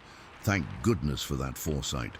They crowded around me, the oldest pulling out his phone and navigating to his photo gallery. He handed it to me, pointing to the most recent images. I put on my reading glasses and peered at the small screen. What I saw made my blood run cold. The photo was a bit blurry, taken from what was obviously a distance and possibly while moving or shaking, but there was unmistakably a large dark figure standing in the valla at the edge of our property. It was partially obscured by some bare tree branches, but I could clearly make out a bulky form that was standing upright. My first thought, absurdly, was that someone in dark clothing was trespassing on our land. But as I swiped through the next few photos, each taken from slightly different angles, as the kids had apparently moved around, I realized this was no person. The proportions were all wrong. The shoulders were too broad, the head strangely shaped, and in one photo where the lighting was a bit better, I could see what looked like dark fur or hair covering the figure. "It looks like a bear," I said, more to myself than to the children. But even as the words left my mouth, I knew that couldn't be right. We don't have bears in this part of Illinois. The occasional black bear might wander down from Wisconsin into the northern parts of our state, but here in the northeast central region, it would be practically unheard of. And yet, looking at these photos, the creature did resemble a bear in some ways. The bulk, the dark coloring, the general shape of the head in profile, but there was something fundamentally wrong about it. The way it was standing, completely upright, and the deliberate way the kids described its behavior. Bears don't act like that. "Did it make any sounds?" I asked, trying to keep my voice calm for their sake. They all shook their heads. "It was just watching us," my oldest grandson said. "At first, we thought it was just a shadow or something. But then when we weren't looking directly at it, it would move. Like it was trying to get closer without us seeing it move." "Yeah," the younger one chimed in. "Like when we'd look at each other to talk about what it was, then look back, it would be in a different spot. But it was always watching us." I felt a chill run down my spine despite the warm kitchen. There was something deeply unsettling about the idea of a large creature playing some kind of twisted game with my grandchildren, moving only when they weren't looking directly at it. "Did it come toward you? Did it seem aggressive?" I asked, already planning to call the Department of Natural Resources to report a possible dangerous animal sighting. "No," my oldest grandson said thoughtfully. "It was just curious, I think. Like it wanted to see what we were doing, but it didn't want to scare us away." That description somehow made it even more unsettling. Predators that stalk prey don't typically show curiosity. They're focused on the hunt. But an intelligent creature, observing with purpose and calculation, that was something else entirely. By this time, my daughter had come into the kitchen, alerted by the commotion. She took the phone from me and looked through the photos herself, her expression growing increasingly concerned. "Where exactly did you see this?" she asked the children. "In the ditch by the big oak tree, where it curves around toward Mr. Peterson's property," my oldest grandson answered. "We were working on our fort, and I felt like something was watching us. When I looked over, I saw it standing there." My daughter and I exchanged glances. The big oak he was referring to was close enough to the edge of our cleared property to be visible from the house, but the ditch itself curved around behind a slight rise and some denser underbrush, partially obscured from view. I knew what my daughter was thinking before she even said it. "Maybe we should go take a look." Part of me wanted to say no, to call someone more qualified to deal with unknown wildlife, but another part, the part that had lived on this land for decades and felt a responsibility to know what was happening on it, nodded in agreement. "Kids, you stay in the house," I said firmly. "Lock the door behind us. Your mum and I are going to go see if whatever you spotted is still there." They didn't argue, which was unusual in itself. Normally, they'd be begging to come along on any adventure. But something about this had genuinely frightened them, and they were more than happy to stay in the safety of the house. My daughter and I put on our jackets and boots. She grabbed a heavy flashlight from the mudroom. Not that we needed it yet, with at least an hour of daylight left, but it was solid enough to serve as a makeshift weapon if necessary. I took my late husband's walking stick, which had a hefty metal head and had helped me navigate uneven ground for years. As we stepped outside, the property looked exactly as it always had. The late afternoon sun cast long shadows across the yard, but everything seemed peaceful and ordinary. We could see the edge of the woods where the kids had been playing, their half-built fort visible through the bare winter trees. "Do you really think there could be a bear?" my daughter asked as we crossed the yard. Her tone was skeptical, and I could tell she was trying to rationalize what we'd seen in those photos. "No," I said honestly, "we don't have bears here." But they definitely saw something. We reached the tree line and followed the narrow path the kids had worn down over the years of playing in these woods. The ground was slightly damp from melting frost, but firm enough to walk on without trouble.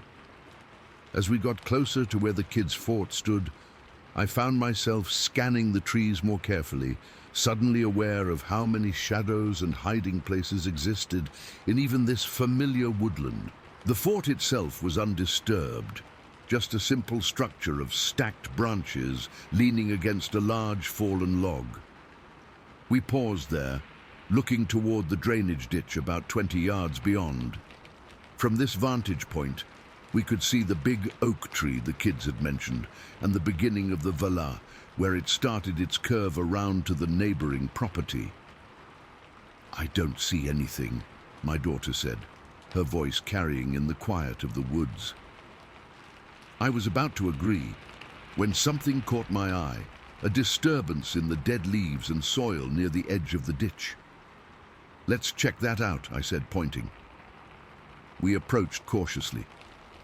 As we got closer, I realized what I was looking at, and my heart began to pound harder in my chest. There, pressed into the soft earth at the edge of the Vala, was what appeared to be a footprint. But not just any footprint. It was enormous, easily twice the size of my son-in-law's size 12 work boots. The impression was clear enough to make out a rounded heel and what looked like 5 distinct toe marks at the front. It wasn't a clean print like you'd get from a bare human foot, but rather wider, with an unusual shape that I couldn't quite place.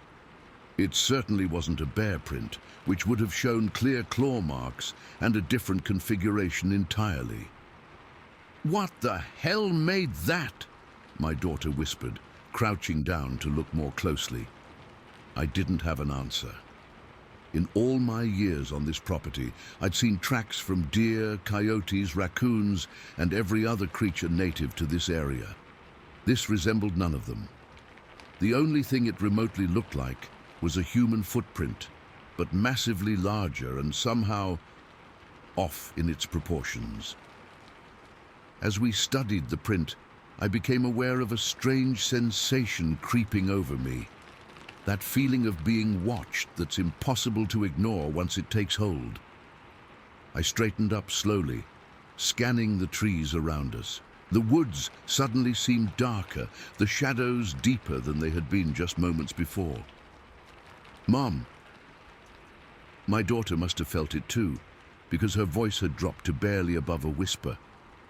"I think we should go back to the house now." I nodded, not trusting my voice.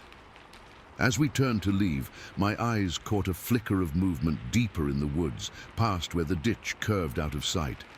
Something large and dark shifted position behind a cluster of trees just at the edge of my vision. When I turned to look directly at it, there was nothing there. We walked back to the house quickly, not quite running, but moving with purpose, neither of us speaking until we were safely inside with the door locked behind us. The kids were waiting in the kitchen, their faces anxious. "Did you see it?" my grandson asked immediately. "No," I said, which was technically true. We hadn't seen the creature itself clearly. But we did find some interesting tracks. My daughter pulled out her own phone and showed them the photos she'd taken of the footprint. "Do these look like what you saw making them?" she asked. They nodded vigorously. "It was standing right there in the ditch," my oldest grandson confirmed. "And it was really tall, taller than Dad." My son-in-law is 6'3". The idea of something even larger than him watching my grandchildren from the woods made my skin crawl. We decided to call it a day. My daughter gathered the kids and their belongings, and they left before dusk fully settled. I stood at the window watching their car pull out of my long driveway, then turned to look at the darkening woods behind my house. For the first time in 40 years, I felt uneasy on my own property. That night, I couldn't sleep.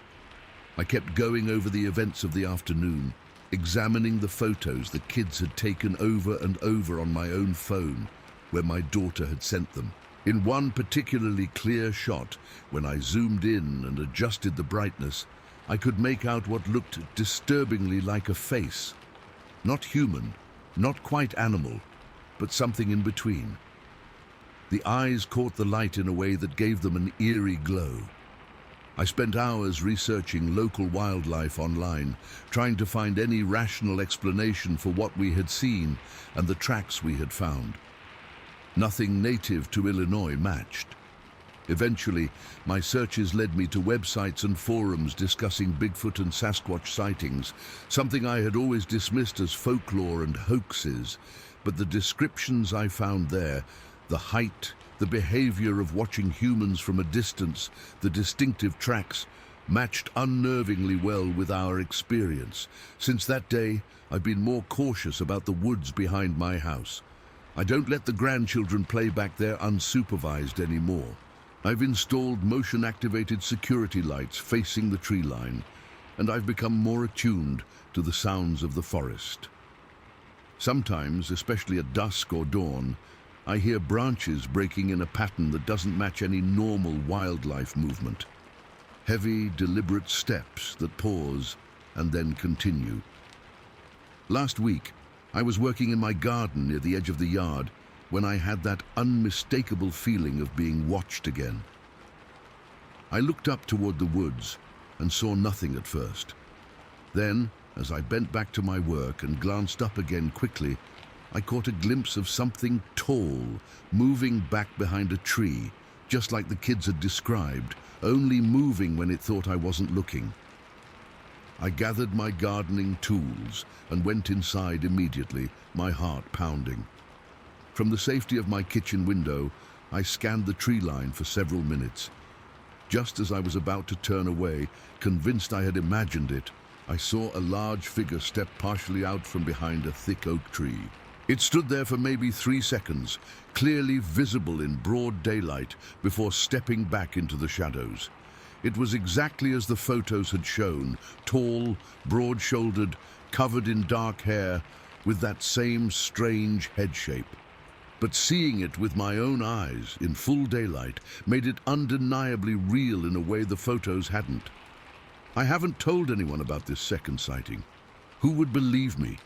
A senior citizen claiming to see a Bigfoot-like creature in central Illinois.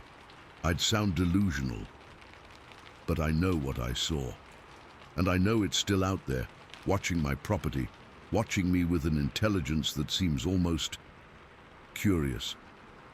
Last night I heard something on my back porch.